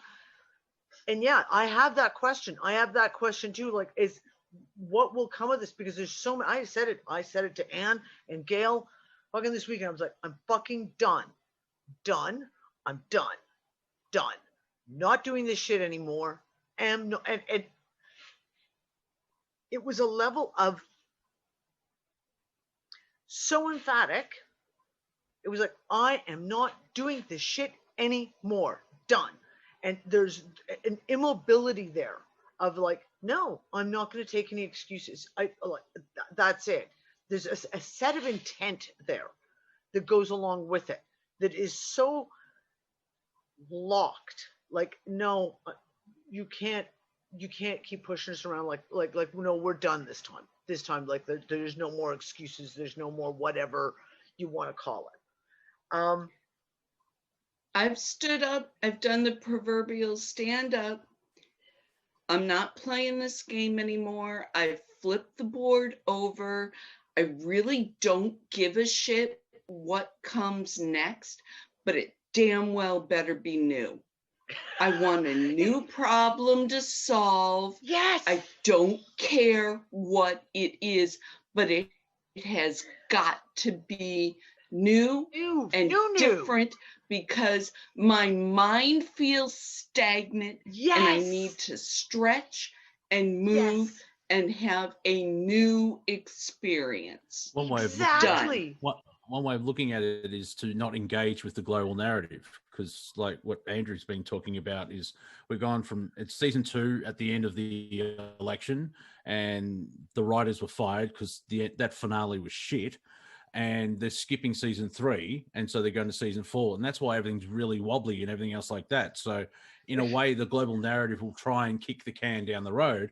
However, I think us outliers will grow more because we're not giving it energy and we're not engaging with it, and other people will be waking up where they'll get to the point of, enough, I don't want to deal with this anymore. This game is terrible. Let's try something new.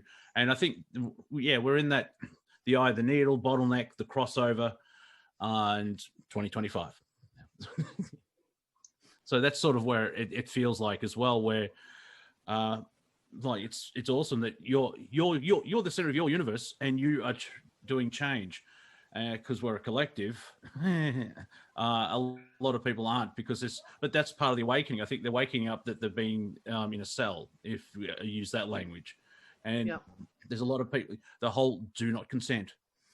And I think, I know you want it now, but that's human of you, because we're being taught instant gratification. It's an act. No, it's a process, not an act.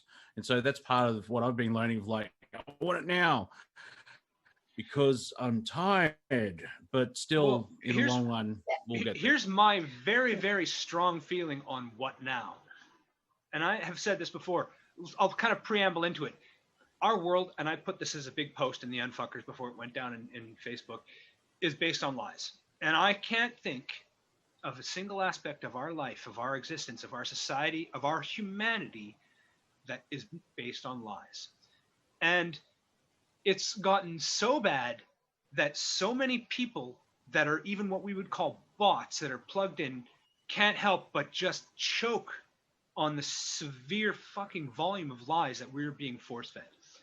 Now, I don't care who you want to mention. If it's let's imagine one of the biggest, baddest men on the planet. I don't know who you want to talk about. You want to talk about Saddam Hussein reincarnated, Hitler reincarnated.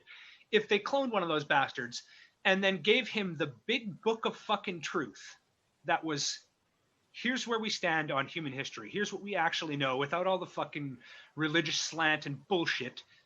Here's where we stand on what our biological sciences tell us. Here's what we stand on physics and fucking all these backroom projects that we've got for fucking propulsion and energy generation. Here's the big book of fucking truth on everything. I don't care who fucking puts that big book of truth on the table. The person that puts it on the table is going down in history books as the most single influential human being of this time. Yep. And that truth could be so fucking powerful that it would literally transform humanity overnight. Now, I was going to say before, David Blaine, if you haven't had a chance to and you're bored and you got a couple hours to watch, go watch him on Joe Rogan, because he's an interesting fucking dude. And I got the impression from watching that guy that he's one of those people that has fucking plugged in abilities. I don't think it's plugged in abilities. I think it's more along the lines of he understands his body and his brain in a way that a lot of us just don't. Now, I'd like to clarify my earlier position on saying that I don't think that a wave of energy is going to come in and change us. I actually think that we're going to change ourselves. Now, in one example, he was talking to Joe Rogan about how he was trying to break a record for holding his breath. And up until that time, like deep divers, free divers, they were talking about like a 5-minute wall that they all couldn't seem to break. And he did some research and some training, and he literally set a record for 20 minutes holding his breath. And it got to the point where he could teach fucking Joe Rogan to do it in 30 minutes. Like he said, you want to learn how to do that? I'll teach you how to do that. 30 minutes it'll take me to teach you how to do that after the show. So he's one of those guys that understands himself and his body and his abilities in a lot different way than we mostly do. And I think it's a lot like what, can't remember who referenced it, saying, you know, like the kid that can solve the problems, but they have to show their work on fucking paper. I think it was Bossy that was saying that. I think that is a huge part and parcel of that ability of understanding yourself and your abilities and your brain in a certain way that allows you to push these fucking limits and make these changes in yourself. Like some of the things that guy does are crazy. And I think he's kept it quiet. I think he's kept his abilities, and I think he just showmanship. Fobs it off as him being like an illusionist, so he doesn't get thrown into a fucking bed and tied down and cut and poked and prodded and fucking by scientists, like measured with magnets and zapped and shit like that. Okay, so thank you, because now you just reminded me. That's why I was all like, oh, Bossy, I just need to, but I had to wait and get my turn in the lineup. When you said about the kids, yes, there are these kids who can do these things. They can come up with answers because, and if like same thing, if you say to them, show me your work, they can't, because it doesn't come from that place. I had a conversation with Nancy just yesterday, and we were talking about the shifts that we're having within ourselves. And it's the same thing. So I am terrible at math. I've always been terrible at math. I'm dyslexic, so I have issues with numbers. Yet in the last couple of years, if someone fires a question at me, like a math question, like you know, 432, we've got to take away 287, and then it's like I've got the answer. Now, if you asked me to actually work it out on paper, it would have taken me 3 times as long. The same thing like the other day, Nick said, something about what time it was, and I said, oh, I don't know, it's about 4:35, and Nick pointed, and it was exactly 4:35. There's a movement I'm feeling in myself. Nancy was talking about that feeling as well, that our brain is like a linear construct. And I'm going to use really fucked up terminology to try and, right? Our brain is like a linear construct, and we get taught, when you got math, you got to write out your equation, and this has got to equal this, and you got to do it in this way, et cetera, et cetera. But the question is there, and the answer is here. But your brain has to put together the linear equation. Consciousness is not linear.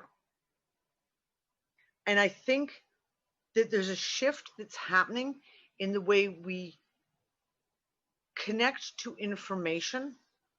And speaking personally, it's unconscious. You don't think about it. And if you do think about it, you don't come up with the right answer. You have to allow, like on an unconscious level, just let the answer come in. Intuition, but it's not, because intuition is kind of like cheapening it.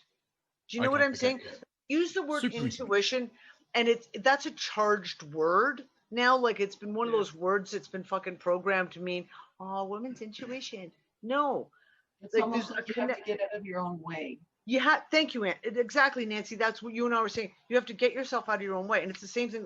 Nancy and I were talking about healing, and Nancy talked about healing modalities. Oh God, it was about 1.5 years ago. And the fact of, when you're doing energy work, the fact that you have to get yourself out of your own way. You can't put your conscious premonition of what the energy is doing. And that's how I work with energy. I don't presume to know what the other person's body needs, because I can't x-ray inside and go, oh, you've got, a torn rotator cuff, so therefore I'm going to send energy and say to fix the rotator cuff. Send the energy and intuitively know that the energy will know where it needs to go and do what it has to do. You're 99% accurate when you fucking come back and you're like, yeah, well, you got this here and there. It's crazy scary how that Right, but that's because I don't concentrate. If I concentrate, when I do energy work, I have my eyes closed. If I'm doing massage work, I do it with my eyes closed, because if my eyes are closed, I'm blocking off at least one level of senses so that I'm just allowing. If I tell her I have a migraine and she does a skull massage on me, she can 99% of the time hit this spot first try. And it's never the same spot on my head that's causing the migraine. And it's usually all over the fucking place, but 99% of the time she hits it first fucking try. Yeah, you go into your heart and get out of your head. Yeah, you step away from yourself. Don't allow the linear brain to think for you. Other ways there's a move to manifest itself too. Like when like Nikola Tesla used to fucking say that he could see an invention in his brain, and it would be fully formed and all the parts would be there and he'd be able to see it, and he could literally deconstruct it and make it from what he saw. And I do that too. I get shit that appears in my brain and I have no fucking idea how it comes there. I just fucking get a design for a fucking thing, and I have to literally break my brain to take it from what is conceptually there, finished, and all the little parts that go along with it, and then translate it into a fucking SketchUp program so I can roll it around in my eyes and my fingers. And I don't know where they come from. So there's an intuition there that fucking just boom happens.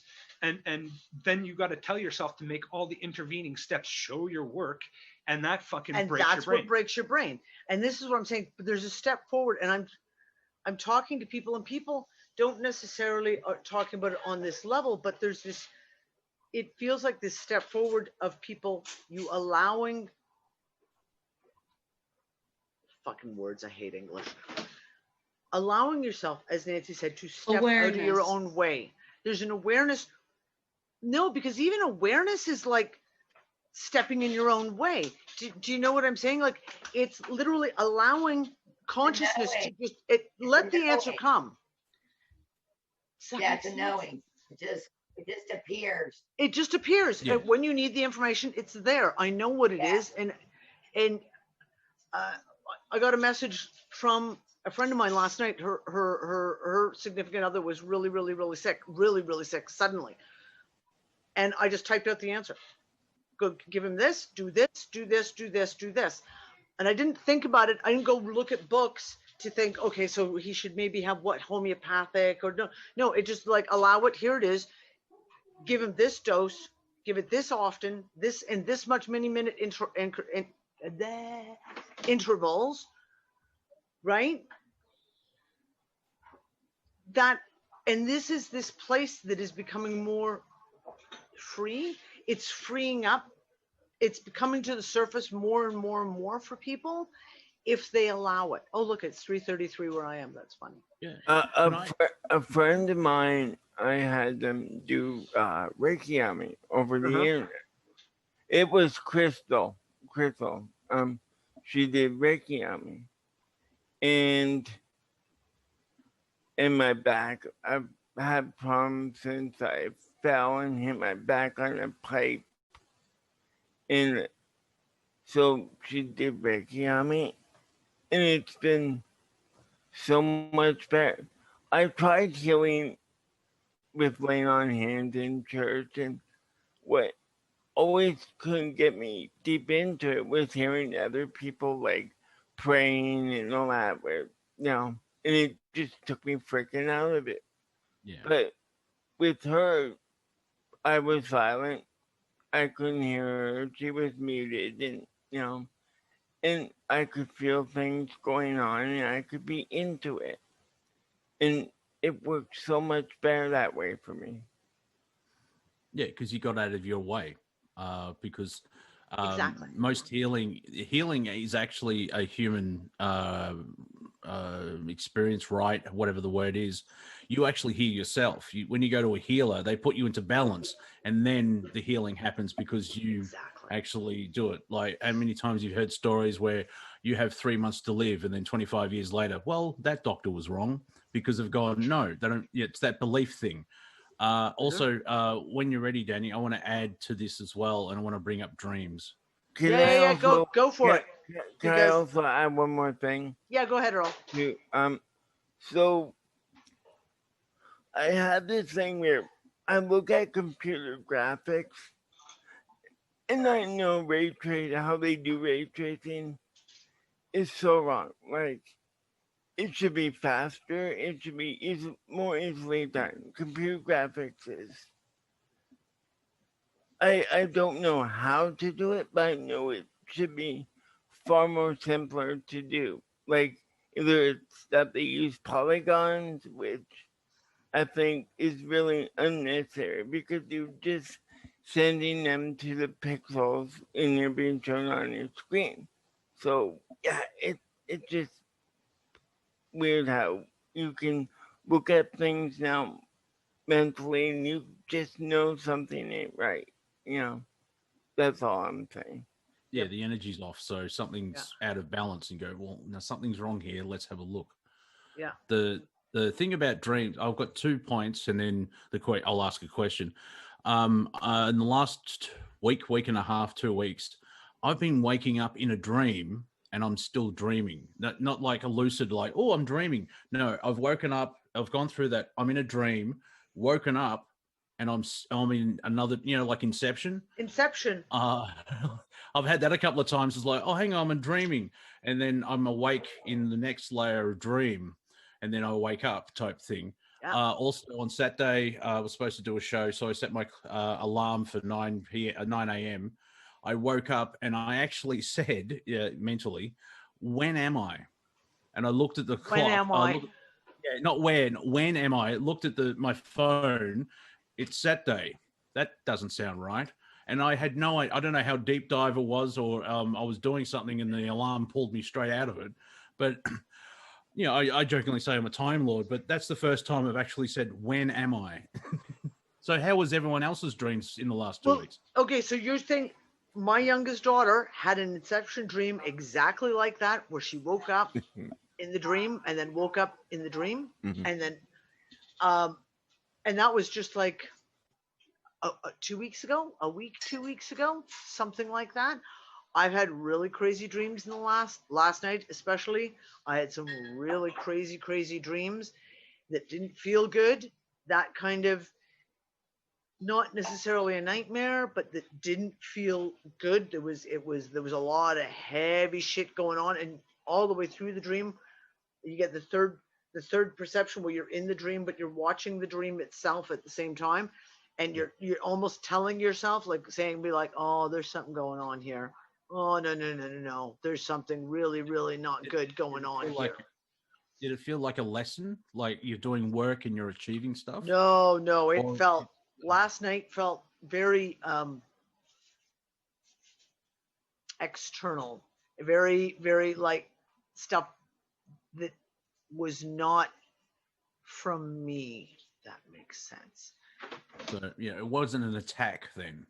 No, it wasn't an attack, but it was, and I've had these experiences, I've had a lot of this over the years where you have certain dreams that you can feel that are external, that are a construct that is being, that you're playing someone else's game. Right? Yeah. I mean, Do you know what I mean? When you sit and you recognize it, and you have those moments when you're like, "This is not my dream. Fuck you. I do not consent. someone's fucking I'm out of here." Yeah, I've actually had a dream which apparently was meant to be. I was some realm somewhere, and I had to make sure everyone was dead. Now, don't freak out. No one lives. Anyone listening to me, you don't live near me. I'm not a serial killer, but it was really weird. Like, I don't know, I was cleaning out a realm or whatever. It's like, die, you're dead, you're dead. That's only happened once. It's not.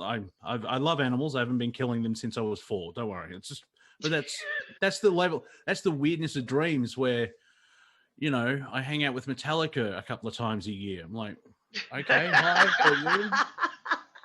I've actually had a dream where I went to visit Bill Hicks's family. Bill was on tour apparently, but I was talking to his mum. It's like, no, you're really funny. Bill likes you. And it's like, I'm in his house and all this weird shit. And of course, you know, when you dream, there's 17 different possible outcomes, or not outcomes, of realities, where it's parallel universes, your subconscious clearing up, your higher self talking to yourself, blah, blah, you know, there's so many things. So I want to get into dream theory. Well, this is one of those things when you have, hold on, Earl, but there's dreams that I've had multiple times where you have a dream that takes place, and I had one just a couple of days ago, which is what you brought it up, where you're in the dream. It's as if you're just in a different reality. And I don't mean a different reality as in like another planet. I mean, like this dream that I had, I was in Iceland. There was no reason for me to be in Iceland. All the people in my dream, I didn't know any of them, yet I knew them in the dream. It was as if I was zoning in on someone else's dream and piggybacking on someone, like experiencing someone else's life, but it wasn't mine personally. And there was nothing in the dream that was, it was like daily life. It wasn't an adventure. It wasn't. And I've had a few of those over the years where I've sat there and gone like, I'm pretty sure that wasn't my dream. I'm pretty sure that somehow I've picked up on someone else's. Soul shard or something. Well, yeah, like either like I just kind of sipped into someone else's body and hung out with them for a half a day. And the dream, like the experience was very daily stuff. Like you just, you know, making dinner and working on the truck or something like that, but nothing in it, but it wasn't yours. It really felt as if you were just watching or experiencing someone else's reality for a while. I've also had very weak deja vus as well. Yeah. If you know what I mean. It's, you know, when you have a deja vu, it's like, hang on, this seems extremely, like, I remember it's like a Polaroid. Yeah. I had one a couple of days ago. I had to drive my mum to some medical thing. And it was so, you know, when you Xerox or photocopy something about 18 times, it was the 18th copy. And like this, I'm remembering that this is, it's like, there's an echo.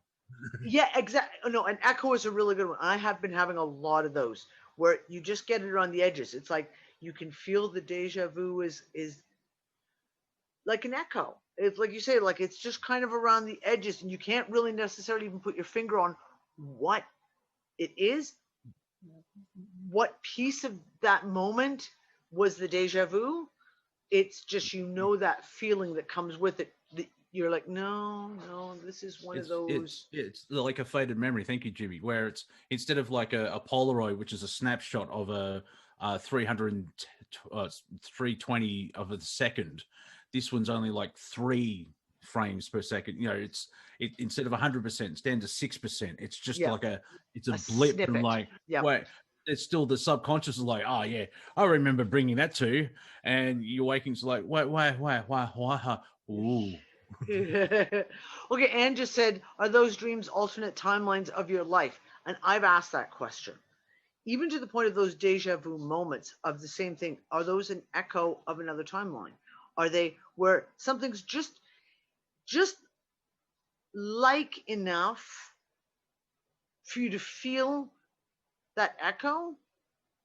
Whether it's something like what you're cooking for dinner, or what you're doing in that moment, just enough of an echo that there's like a connection. You even talk about it as a quantum, like an entangled quantum entanglement, where there's just that moment where your Danny A is doing the exact same thing that Danny Z is doing at the same moment, and in that moment there's a quantum entanglement that gives you that crossover, because it's your DNA, it's your spirit. That's what I'm saying. Like and everything's happening at the same time anyway. So it's like we don't ever slow down enough really to access that until we hit a different brain function to be able to do that. Well, but it's funny. We never see what we look like in these moments. Like it's always out. No, I know. Fuck. So we don't. Does my hair really look like that? Yeah. I mean, can you guys imagine right now somewhere in another parallel world there is Danny right now with us here on UnFuckers complaining that she always has these boring dreams of that other Danny doing all the boring stuff, you know?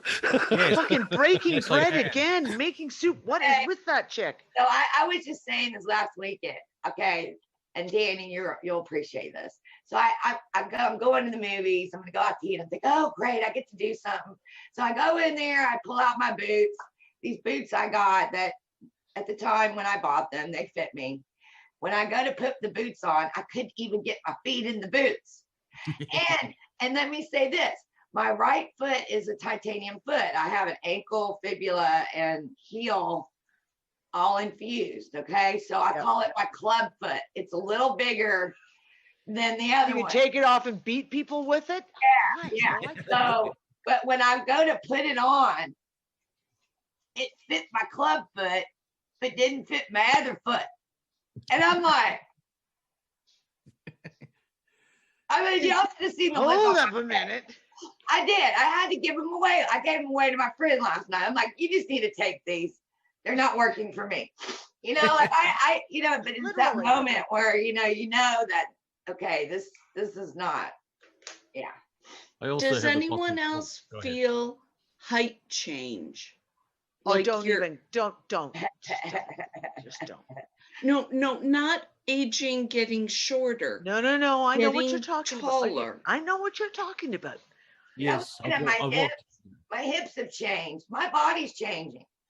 We have had an ongoing discussion in my house since 2013 at the very earliest that I can remember, that heights change almost daily.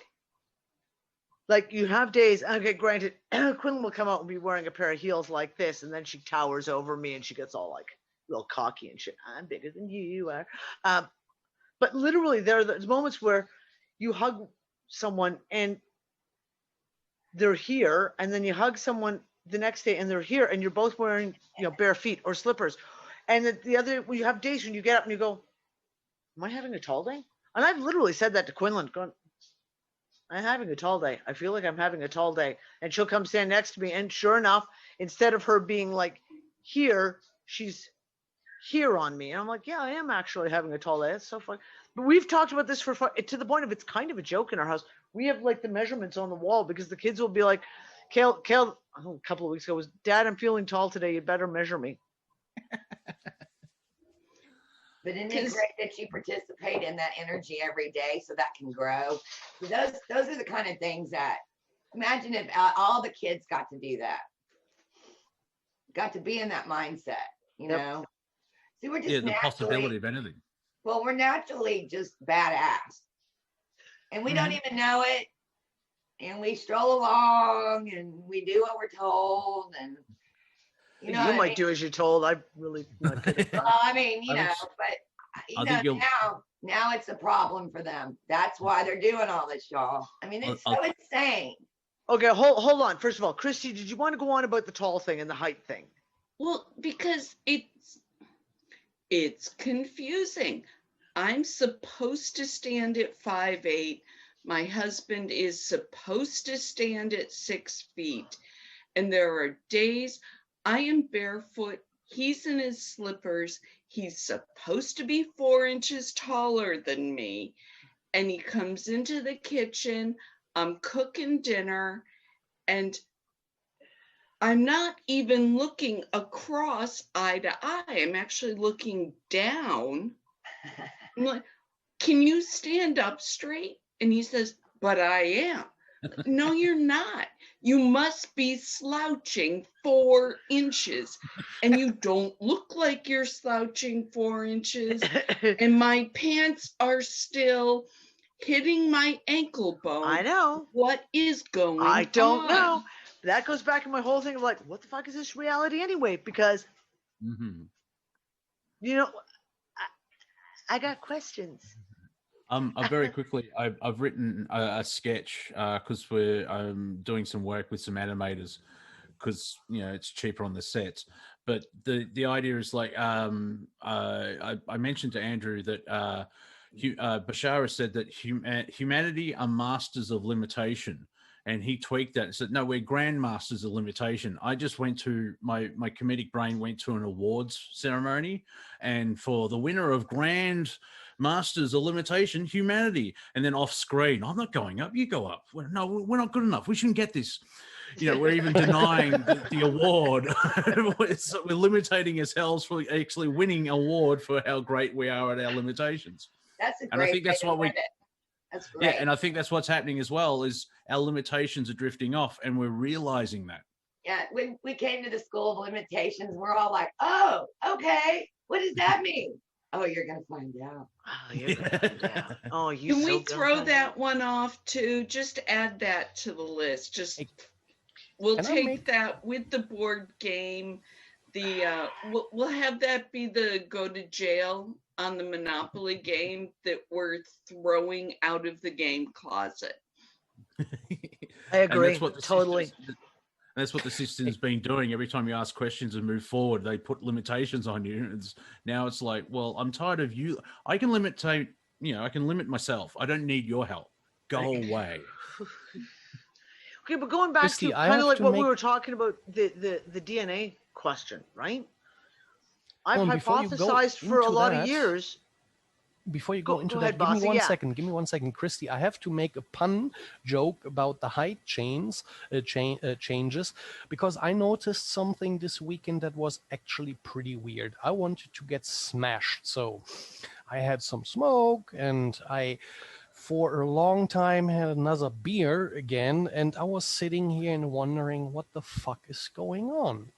Why am I not getting, smashed, And then I was thinking like, wait a minute, you remembered something from the past, like if you get some, let's say a Buddhist monk master LSD and he wouldn't even notice it because he's so in the here and now. And I'm sitting here like, what the fuck? I can't be that guy. What the hell is going on?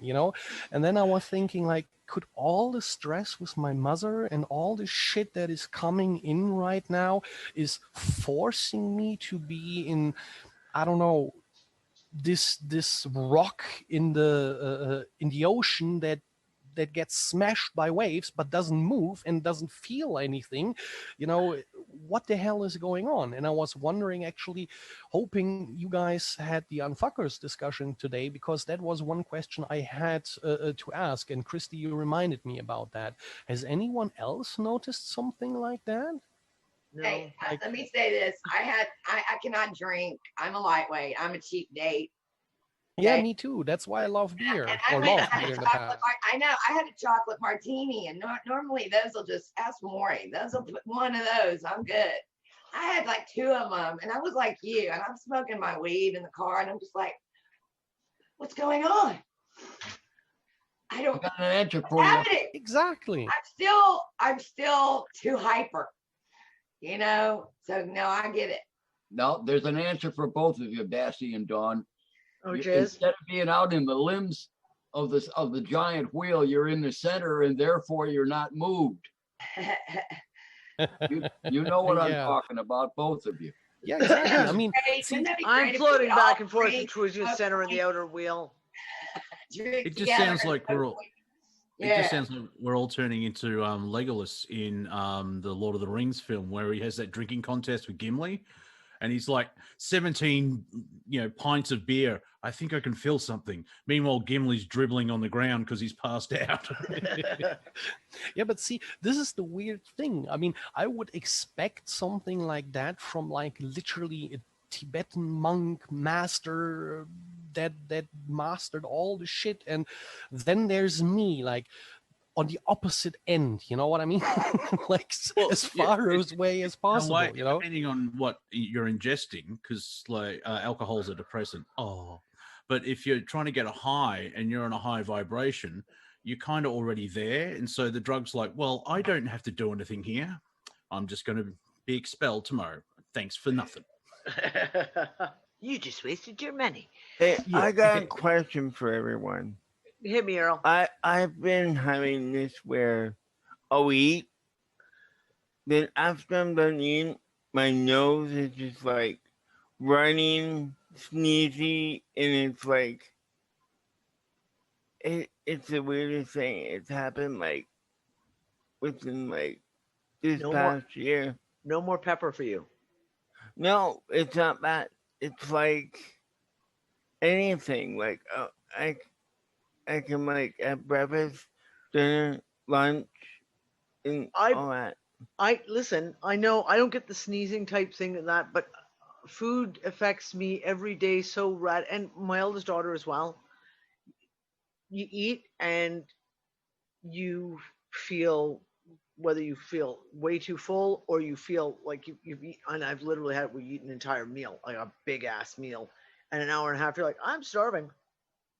And you're starving, like literally hunting through the fridge going, what else can I shove in my face? Or the other is where you eat and you're like, I feel so sick. I can't. And it doesn't matter what you've eaten. It's just the fact that you've eaten. And that, and we've talked about this in our house, it's kind of a given now. Like the kids will eat and we'll turn around and one of them will be absolutely fine. The other one will be like, yeah, no, I can't eat today. I don't want to eat. Or turn around, and the split of it is the flip side is that everyone is like just voraciously hungry all at the same time. Or only hungry for very specific things. Or, yeah, and then you wander around the kitchen going, I don't know what I want. I know I'm desperate for something. And you have like an orange. Well, that's not it. And so you have like a bag of crisps. You have 2 out of the bag and go, well, that's not it. So you have some leftover potato salad, or like literally you go through and you take like 2 bites of everything in the kitchen. And you're going, no, none of those things is what I want, but I'm desperately craving something, but it's not what I want. You can't even analyze. It's like, not like sometimes you crave chocolate and you know you're craving chocolate daily, but you know it. There's those when you just, and it's the same. Quinlan did it yesterday. She sat here, she was going around, literally going through the cupboards, opening every cupboard up, closing it, going to the fridge, opening it, closing it, going to another cupboard and going, I need something, but I have no idea what I want. It's like the nutrient cravings when you're pregnant is what I've been dealing with. That's, yes. Yeah, I haven't been pregnant before. Again, I was just thinking about that. Yeah. I've had, because I've been losing weight, so I've got a unique situation where I'm down to basically 1 large meal a day. And I've done that where I've bought, $100 worth of food for 2 weeks. And I go through it all and it's like, I'll just order pizza. It's so weird where it does, I can, what's the right word? I've never been pregnant, but it's similar to where it's like, no, I just need something. 1 turnip. Yeah, it's like, I've got salad and I just need a steak, but the body won't tell you what it is. Not necessarily. Sometimes it does. Sometimes it does, right? It does. Sometimes it doesn't, But yes, when we lived in Morocco, we lived on chicken and vegetables, fruits, and bread. Because chicken was the cheapest protein meat you could buy, eggs, chicken, etc. Pork, of course, there was no pork available because it's a Muslim country, and beef was really expensive. So we never, ever had beef because it was just too expensive. And Nick and I can remember for about a year and a half, literally sitting there going, I'm so starved for something. And that was the only way you could talk about it, was like your body was starving for something, and you eat all these other things and nothing. And we literally got to Malta, and one of the first days we were there in Malta, when we moved there, I bought a pork roast, because Malta is really, really well known for their pork, because it used to be that it was on one island, was nothing but a giant pig farm, and no animals were allowed on that island. It was completely restricted, and they had the best pork in Europe. And we had a pork roast, and we literally sat down and ate it, and it was like, oh my God, oh my God, oh my God. And Nick and I literally afterwards said there was something in that was, whether you talk a protein, an amino acid, a something, there was some nutrient in that our bodies, because we had pork, I don't know, like 5 days in a row, and every single time everyone in the family was like eating it as fast as they could. And it was the same thing when we got to England. Beef in Malta is really, really fucking expensive. When we got to England, one of the first things I bought was a roast beef, and I cooked it up, and everyone in the family was just like, oh my God, that was because there was something in it. There was a nutrient. There was like something that you were fundamentally missing. And when you finally get it, your body is like satiated, right? Like you feel it. Like you're like, that's it. That was what I've been craving. I went through that a little while ago. It was like oranges. When last winter, I could not keep oranges in the house for love nor money, no matter how many I bought when I went to the store. Within 2 days, they were gone. And we were buying sacks, the big navel oranges.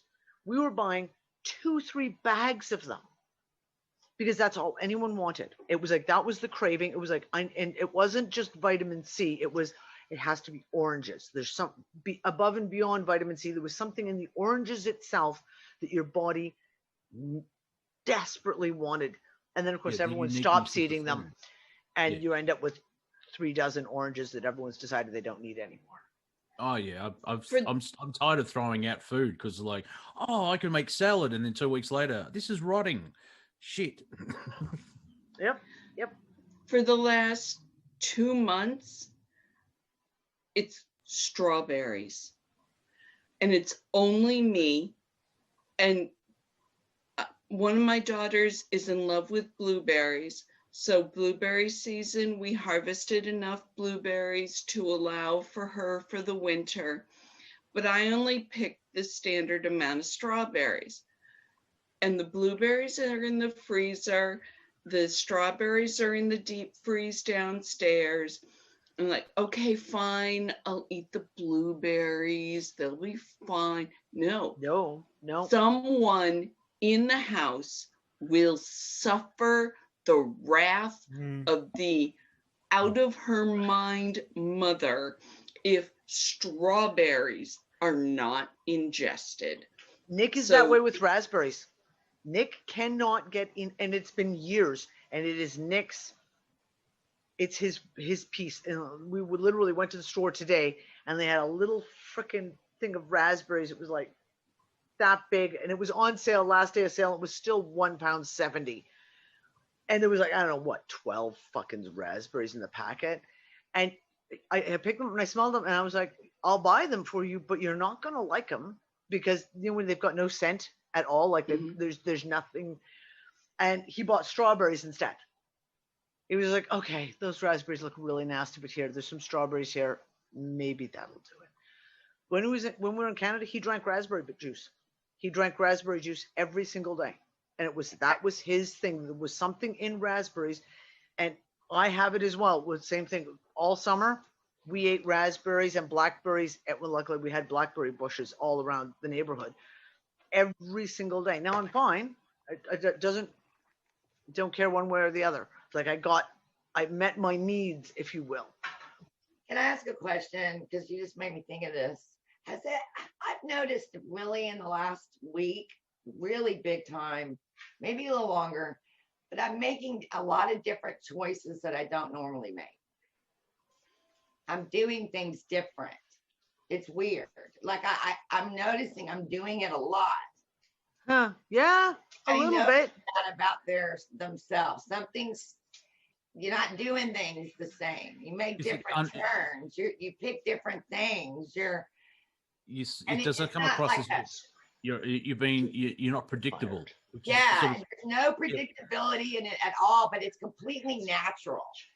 Yeah, well, because in the overall thing is to get out of the system is to be unpredictable, because you know how they've all got algorithms.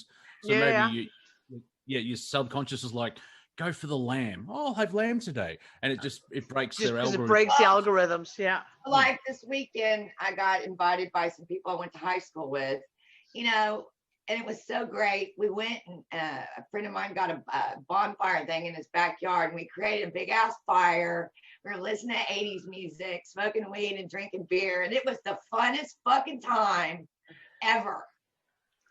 I mean, like, so great. But I noticed that, like, every time I make a new decision, things were sprouting off of that decision and my life shifting again. And I don't know, I would like go out of my way to be unpredictable. Like we've talked about that, right? Like, take a different path. But now I'm not having to do that. It's just happening. Yeah. Nick's point of a while ago about the energies from coming in, I think that has something to do with it, that we can't point to and say, oh, we got it on a chart here or on an instrument. But what Dawn is talking about, and what I see a few nodding heads in here, that could be an example that I would like to bring up of exactly that happening, and you're responding to it in your own unique individual ways, like Dawn just said. That could be, you want to know what's going on, that could be what it really is. Yep, because we don't know. That's what it comes down to when we talk about things like all these energies. Excuse me. The fact of the matter is, we just don't know. We just don't know. There are no studies. There's no, what was that? The big book of truth. We need the big book of truth. Yes. Well, if we're breaking out of the false reality that's been put forward, we shouldn't really know about, like, if it's happening naturally, that gets us out of that crappy hologram. Like, as you said, it feels alien. It's because you've outgrown the cell that they put forward, and the cell's losing power. As you can see how batshit crazy they've been for all of this year. Because I still maintain the whole COVID thing. The figuring out, as we've talked about on the show, where it turned up a year ago and people have been getting it. But the whole sort of Chinese narrative, the Prime creator's just gone, bink, deal with that, bitches. And that's what we're seeing, that chaos ever since. I got one for you on that one. This is a word that even some of you know, it has special meaning. We're not transforming, we're fucking transmuting. And we're in the process. Literally so. There's a difference between those two words. If you're not familiar, look it up, but there is a difference.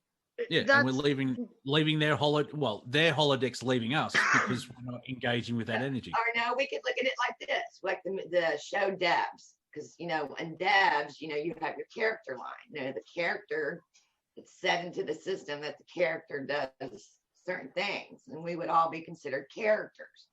But at some point, the character starts making its own choices. I keep saying this. I know. Devs is so we worth have to watch it. If you haven't watched Devs, I've got the first season downloaded. We're going through The Expanse right now. We're watching The Expanse at the moment, which is, if you guys like sci-fi, I highly recommend watching The Expanse. There's a really interesting parallel that they draw in season 2, and they're saying that, like, a massive percentage of people on the planet live under government assistance because there's just no jobs for anyone. And it's no fault of their own. And I'm like, well, fuck, we're already there almost, That's where they're trying to take us, right? Article today saying 82% of Americans can't afford a $500 fucking emergency.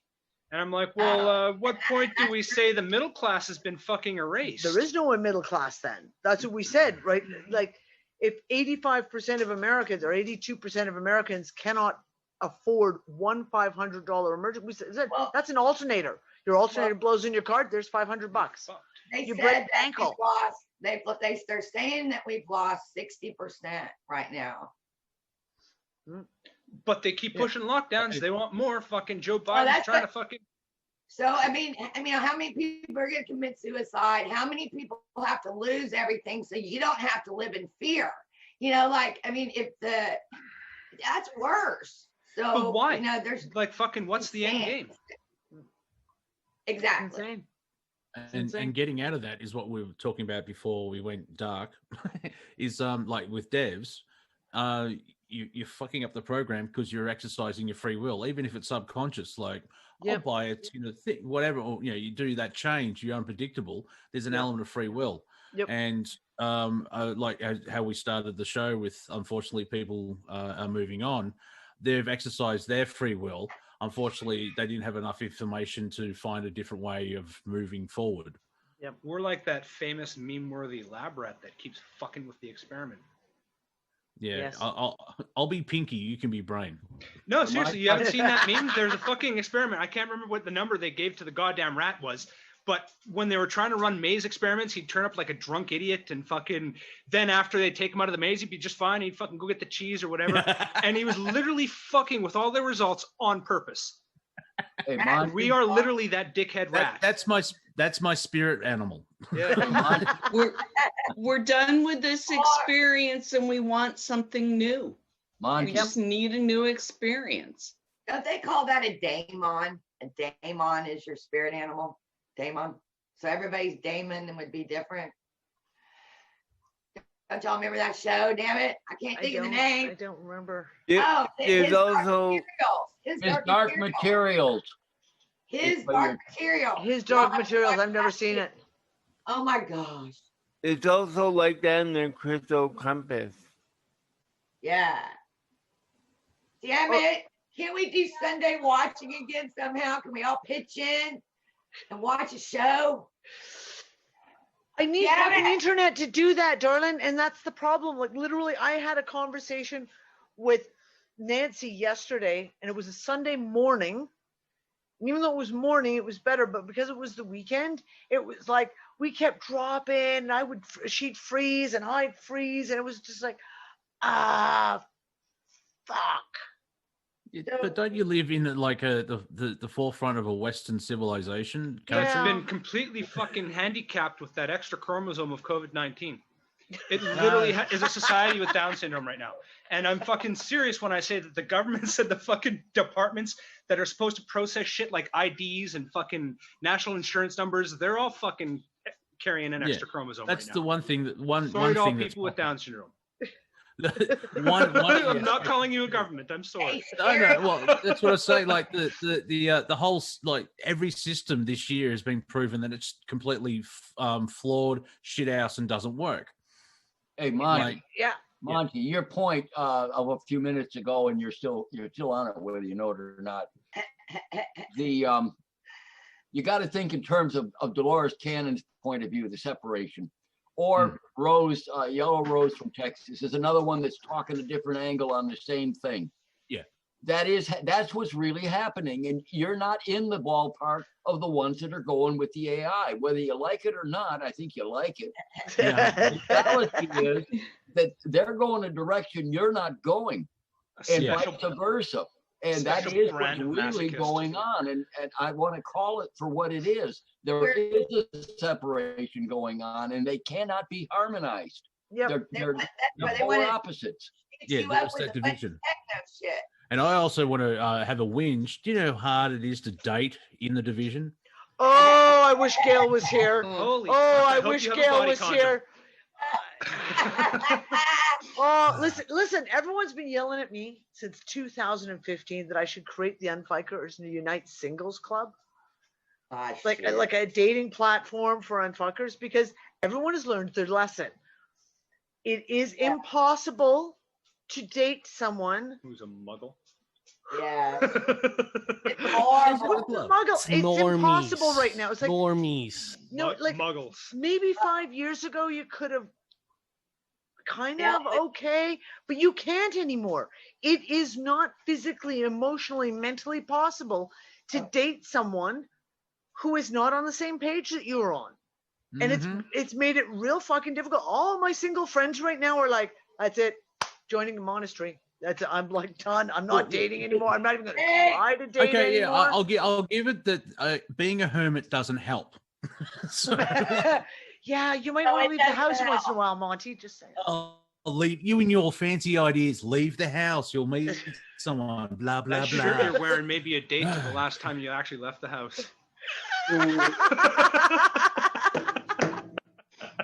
No, I went to the letterbox Welcome to today. the How Pick dare you, on sir? Monty Hour. I hope you're all enjoying the show. I'm here all week. Try the Gundark. Yeah. Oi. But also living in Australia, I'm not sure how many unfuckers live in Australia, but because it'd be awesome if I meet someone in Lithuania. COVID won't let me leave the fucking country. Well, sure it will. Qantas will fly you. Yeah, if I get my little tag. Yeah. Yeah. Anyway, yeah. Well, you got to move back to England, dude. There's a lot of us over here. See you, Clive. So what are the Yeah, what is Clive's gone. what's the status of so like, okay, I hate to put it back on this, but like I think they're going to try to launch the vaccines at just about the same time. Oh, England, they're launching them next week. They're starting Yeah. vaccines next week in England. So Totally I untested. don't think y'all saw that one guy. I can't remember his name, but he was talking yesterday on the news saying he said that talking about sterilizations, and the guy was like, couldn't believe he actually said it. You know, he just come out and said it. The information I posted on Facebook and I posted in the UnFuckers group and in Zoom. There is a document that is being sent to all, by the UK government to all the physicians in the UK about the COVID vaccine. Go read it. They have never been tested for fertility. It has never been tested to see if it has any effect on fertility. But never tested on pregnant women or women who are breastfeeding. It's never been It's never been tested on anyone who's taking another medication. Now think about that. How many people are medicated up the wazoo with antidepressants, even painkillers, etc.? Never been tested on anyone who has another has a comorbidity. Well, Never you know, been tested it's on about anyone to be. who's old yeah, but or they're young. putting together centers or departments just to deal with the side effects and reactions of what's about to go down. And it's public knowledge now. Look, so remind me when I do the article to go with this, I'll put the PDF get in there. sick from it and spread the fucking disease around. Well, that's if they're It's going to be giving a live COVID-19 virus. to 1.5% of people to go get sick and spread around, it's actually going to be worse than what the virus has really been doing up till now. Yep. Yeah, I was just about to say that reminds me of the beginning of I'm Legend with Will Smith. I've been posting that meme everywhere. That is my meme of the week. Someone posted it on PocketNet. I stole that fucker, and it's Will Smith with the rifle walking down the empty street with the dog. It was just, and it says, "Me and my dog after you guys have the vaccine." You put that I on have my been posting it. It's been my response on every single vaccine post. Doom. Here you go. Doom. Well, and I saw the Canadian guy come on and say, look, if you don't take the vaccine, then you're not going to be doing too much. We're going to shut you down. Now, here's important, though. Really important note on this. And it was in one of the newspapers. Fuck if I can remember which article it was. They were talking about Ticketmaster, Qantas Airlines, and places banning. And they came up and they said, the governments, because it is illegal for them to mandate the vaccine. It is illegal. It's against the Geneva Convention. It is fucking illegal. But what they can do is get all the corporations to say, oh, we won't serve you unless you've had the vaccine. So if the grocery stores start saying, if you don't have a vaccine, we won't let you in. Fuck yeah. If the airlines say, we won't let you fly unless you've had the vaccine. So instead of them mandating and making the government making it mandatory, they're relying right now on the corporations to do it. But here's the thing. We already know with the little test that they did with Qantas came out and said, if you don't have a vaccine, you're not allowed to fly. And immediately, I believe it was Ryanair and EasyJet turned around and was like, we don't have a problem with that. We're not going to force vaccines on people to fly. And one of the biggest travel agencies in Australia turned around and said, fine, guess what? We're not selling any more Qantas tickets because we don't support you in your mandate. So The There's corporations pushback. are going to come out, but there are going to be corporations who are also going to go, I don't fucking think so. And people will take their Money there. I'll take your money Division. to those who will work with you, because there's going to be businesses who are not. And guess what? So, oh, gee, maybe you can't go to Walmart anymore. Fucking good. Go to Well, mom and pop shop who doesn't give a well. shit about your vaccine. I predict okay, for the next, Maury, no more Walmart. No more Walmart. I Warren. predict for the next 2 weeks after the vaccines rolled out for mass consumption here in the UK, there's going to be a buttload of articles that are going to start coming out about people that are getting fucked up from it in different ways. Mhm. I actually saw a very dark and cynical post on Facebook, and it's like all these people want to have the vaccine. Well, good, they die, and we'll inherit the planet. So all the idiots have dropped off. It's a very dark, cynical one. No, Well, but I you love know how what? the politicians here have been like, "Hey, yeah, we're gonna wait in line too." You know, Yeah, we're not yeah. gonna Oh, flex yeah. our privilege on this one. No, Pure no. comedy Queen was- is not going to get in the head of the line for that vaccine. She's See, going to the- let everyone else have it You first. see the pure comedy of Obama, Bush Jr., and Clinton's like, Oh, yeah, we'll my take the thing. God. Yeah. That syringe of saline solution gonna they put in. Ah, I'm sorry, I don't trust 3 war criminals. I'm just oh, putting yeah, it out they there. should be hanging from trees, man. Exactly. Are I'm incredible. sorry. Apparently, Oh. didn't the London mayor have an injection, but someone zoomed in on the photo and the cap was still on the syringe? Yep. Yeah. Yeah. Oh. It's Just just like, bullshit. it is. And in England, they're not vaccinating the first responders, the medical staff, the Yep. doctors, and that. They're not going to vaccinate them first. Why? Well, gee, because all of a sudden, if you were to vaccinate the entire medical society in England and everyone fucking gets sick, Yeah. who are the first One ones or who are two going to out of fucking 100. notice? Okay, so Cuomo, douchebag out of New York, he said that the top 3 that are getting done now are the healthcare workers, the elderly, and the low-income blacks, and he just announced it. Yep. Yeah, and I we'll see saw what it. he did with we see how he treats elderly people. Like, this is why everyone's leaving New York, because Yeah, they're all coming to Texas. Damn it. Everybody's coming here. One And massive- Jenny just said the fact that they're in Malta, they're starting to vaccinate the over 80-year-olds. Again, has not been tested on It's anyone of any age.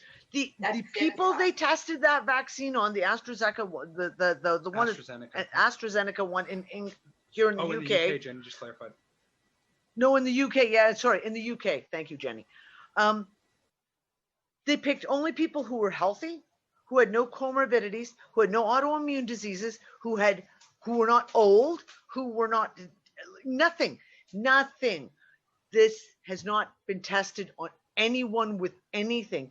And even those who are super, super healthy that they tested it on, they are not going to release the safety information for 2 fucking years. and they've got indemnity as well, where And they they've can't got get government sued. and like you said, the government put out a tender in the UK for someone to give them sell them a program, an AI run based program to analyze all the health Adverse effects. effects from the COVID vaccine. Question: do you think this vaccine fuck up is going to wake up humanity quicker? I do hope so. Because you're going to see. God dang it. Because Well, I don't know why not. I mean, I'm sorry to Because, say like, I this mean, is going if this is they going to be get to terrible. us- Okay, but this is the terrible thing. Yeah. But sometimes the only way you wake people up is to To just shake them up. to shake them up. And Yeah. if someone's got their 75-year-old grandfather who's in the prime of health, he jogs every day, he's super healthy, they give him the vaccine and he drops dead the next day, when they know he was perfectly healthy, it Yeah. may go that way where you're going to have people. Yeah, I'm sorry, thalidomide was pushed through the fucking market super fast without any proper safety testing. Look what fucking happened. Now, Yeah. if they start, all of a sudden, that's one of the things saying, not only is it not tested on pregnancy, they're telling people do not get pregnant for at least 2 months till after you've had the vaccine. This should 'Cause, warn like, fucking like- people. But hey, Yeah, one yes. big Because question. if we're in the line, basically, just give me a second. If we're in the vaccine line, eventually they'll try and come to us. We won't it won't get to us because of all the damage that's going to hit the people in the line, if that makes sense. Unfortunately, yeah. So there's right. like You're right. we're kind of You're safe, absolutely but right. still, But I think they're trying to the- make that a coordinated though. effort. I think they're trying to get it all out before any of us can make any observations that it's happening globally. Yeah. Blame You it know on what I mean? something Like, else, or blame it on something else. I have a practical question. Go that ahead, I Nancy. need some assistance with. I have a friend that needs a double lung transplant. What if they're going to hold you hostage for the vaccine? What would you do? Say fuck no. Sue them. Sue them. I'm sorry, I because wouldn't. I would of- still say no. And I know the friend, What the hell do you do? but that is it. This is the. They're fucking being held hostage over their life. That is I know, something It that is bad being is held right. You hostage. should be Yes, fucking and that suing. is the sad fucking aspect of it. Is number one, I'd be looking for another. Just keep asking more and more doctors until you find one who will take you on without the vaccine. It is your right to go and get third, fourth, fifth, 10th, 15th opinions. It is a choice everyone has to make. Of course it is. It's a choice everyone has to make. My biggest concern is 2 articles were released this week. One saying that the doctors are going to have to warn everyone about the side effects because, for example, the vaccine in England is a 2 vaccine shot. You get it and you come back 2 weeks later for the second one. And they're saying that the side effects are going to be so bad that people will not go back and get the second shot. And that the side effects are very similar to the COVID virus. And I said then, I said, it's a live fucking virus vaccine. Sure enough, another article came out and in the safety stuff on this, the pamphlet that's gone out to all the doctors. It is not going to cover, it's not going to give immunity to everyone. It will not work on everyone. They've outright said it, just like every flu vaccine out there says on the pamphlet. And number 2, that they do not know if it will shed, i.e., you'll be immune, you'll be immune, but because you've had the vaccine, you could then give it to everyone else around you, which is the problem because then we're talking about a chimeric fucking virus. This is not going to be COVID-19 that everyone's had. It's going to be COVID-20. It's going to be COVID 20. fucking 666. That is something that was created in a lab, but they've created it in such a way that it's a live virus and it will be sheddable. And now you'll have, so it's not just a question of you saying, me, I have to make a decision for myself because I need a medical something done and they're forcing me to take the vaccine. It's not just making the choice for yourself. In this point now, it's the choice for your entire family. What if your parent got an autoimmune disorder or a heart condition and you give it to them because you've had the vaccine and it sheds and they catch this chimeric Of course, that would virus? be the worst horrible case scenario. But Danny, you've got 5 kids. Well, Yeah. you know, you and Nick. So all of a sudden you need a double lung transplant. What do? You don't want to leave your family. I know. Okay, you need the double lung transplant. So what do? What At do this moment in time, right now, my best thought on that is to make it as public as possible. Put a massive media campaign on it. Make it a fucking huge deal in the media, and don't even make it about taking the vaccine. Make it about the point that the fucking medical industry is holding somebody's life hostage over Right. something like this. Right. And that is my best Absolutely. off I think that's idea. probably the best way to do it because everybody's got someone you know that needs a procedure and they're going to be held hostage. And And some not point, to- if it gets yeah. big enough and enough people know about it, there'll be a doctor that sees it and be like, yeah, that's fucking bullshit. You tell that lady to come here or man to come here or whoever, and we'll fucking look after him. Yep. And that's what I'm But saying about here's- getting other opinions. It doesn't sound Guys, safe. here's my Why would you have question. Hang on. Here's my question. So they given us tools against discrimination to sue. They given us tools to sue for hate crimes and shit like that. So why aren't we using these tools? If a company doesn't want to do business with you, they're discriminating you. If they're gonna go even worse, you could call it a hate crime. You can. And technically. the only So- problem, Bossy, with that, because I've had this conversation, is then you have to go through the legal process that could take fucking years. Yes, exactly. But then again, what should I say? The advantage is again on our side. If we band together, if we start a massive RICO case or a massive case with as many people as possible, we can pool our resources. We can, if they want to play the game, the long game, who goes bankrupt first? If we all band together, why not? I mean, if they literally, I'm want already us- bankrupt, so it's only a short jump from there. There are doctors in Germany that are suing over the tests. Yep. And this is it. There are doctors. There are doctors who are awake. They are aware. They get it. So there would be doctors out there. It would be a matter of you would have to go find them. And sometimes, like Nick said, the best way to do it, Nancy, is make a big media outcry on it. Sure, because he's not the only person, right? No, exactly. And this isn't new, right? But This the isn't point is new. to not make it about the vaccine. No, It's exactly. about making it because they're fucking using it to hold him hostage for his life. Yep. Well, to me, it doesn't make sense. Like, take the COVID vaccine out. It's like any vaccine. You're having a double lung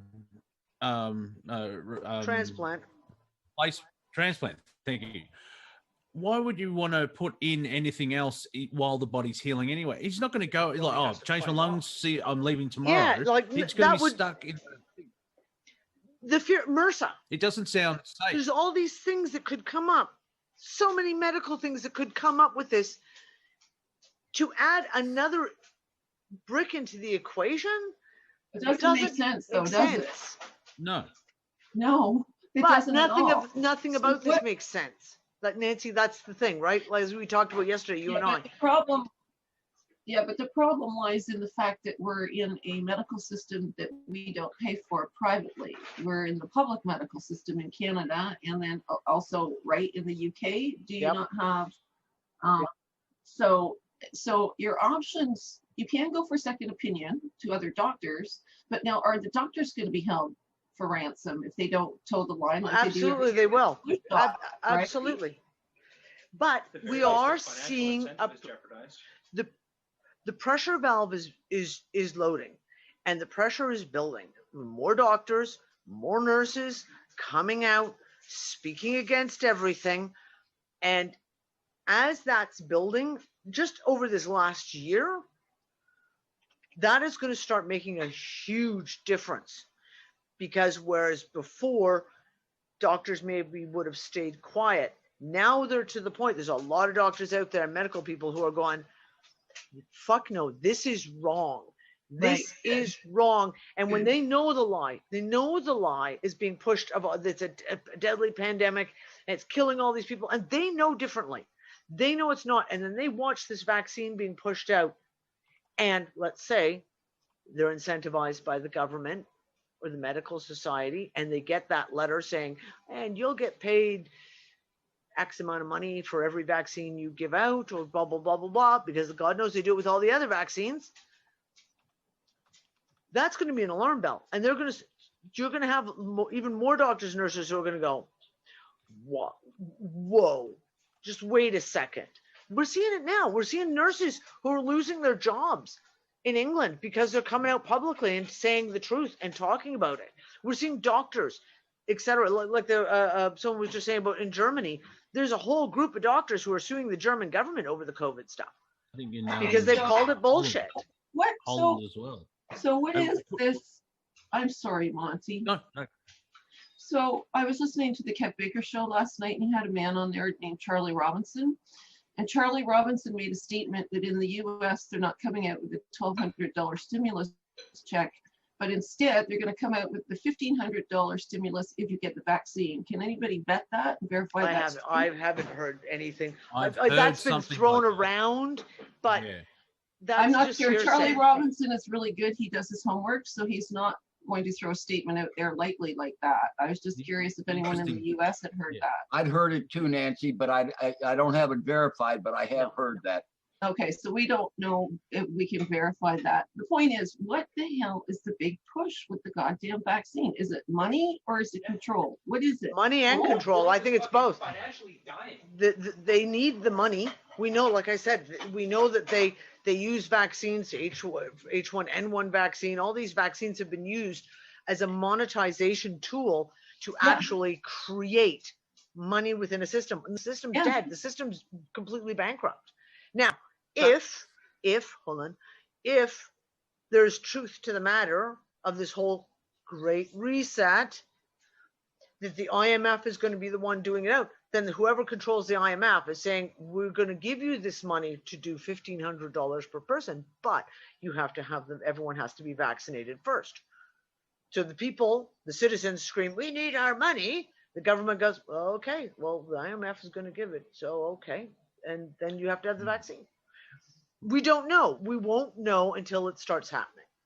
My question about the vaccine is, which strain is it for? Because it's been rushed through, and like if they've got the strain from February and it's gone global and it's adapted and morphed, what's the point of the vaccine if that strain has been removed from the planet because it's evolved and moved forward? Yep. Financial. And back to what I was saying earlier about that article, I was saying that like over 80% of Americans are $500 away from being, screwed. And those people, you and I, we're the economic plankton that feed the food chain, and we're starving out and dying off. And there's not much left to be putting back into the Walmarts and the fucking Amazons even. Those mass harvesting tools are probably seeing still diminishing returns, even though the system is getting squeezed tighter and tighter, and there's less Black Friday and less options. No sales. So they have to have some sort of economic fucking like bread and butter somewhere, because arms is kind of dying out and oil is kind of dying out. So that next economic fucking bread and butter lining they want to have, they're obviously looking at the pharmaceutical aspect of it, and that's the only real thing they've got left, because the economic plankton can no longer feed them, and the traditional vehicles that they'd set up for themselves, i.e. oil, all of the countries are getting off of oil as much as they can, or putting a commitment towards it, so that whole financial structure is shaken and dying. Klaus Schwab said it himself. He said the system is there's no more money to be made in this system. It has to change to the technological, to where they utilize us. That's that merge. Okay, so I'm gonna, guys, we're like at 35 minutes overtime now because we've just been going off. It's been an awesome discussion. I've really enjoyed this. So before we cut down, Astrology 2.0 is next Saturday, the 12th. Hold on, let me look at my date. 12/12, okay? 12/12 at 12. Ooh, I didn't even look at that when I put that together. 12/12 at 12 noon GMT. Sorry, guys, that's 7 o'clock in the morning Eastern. Will be Astrology 2.0, and the title is The Great Reject.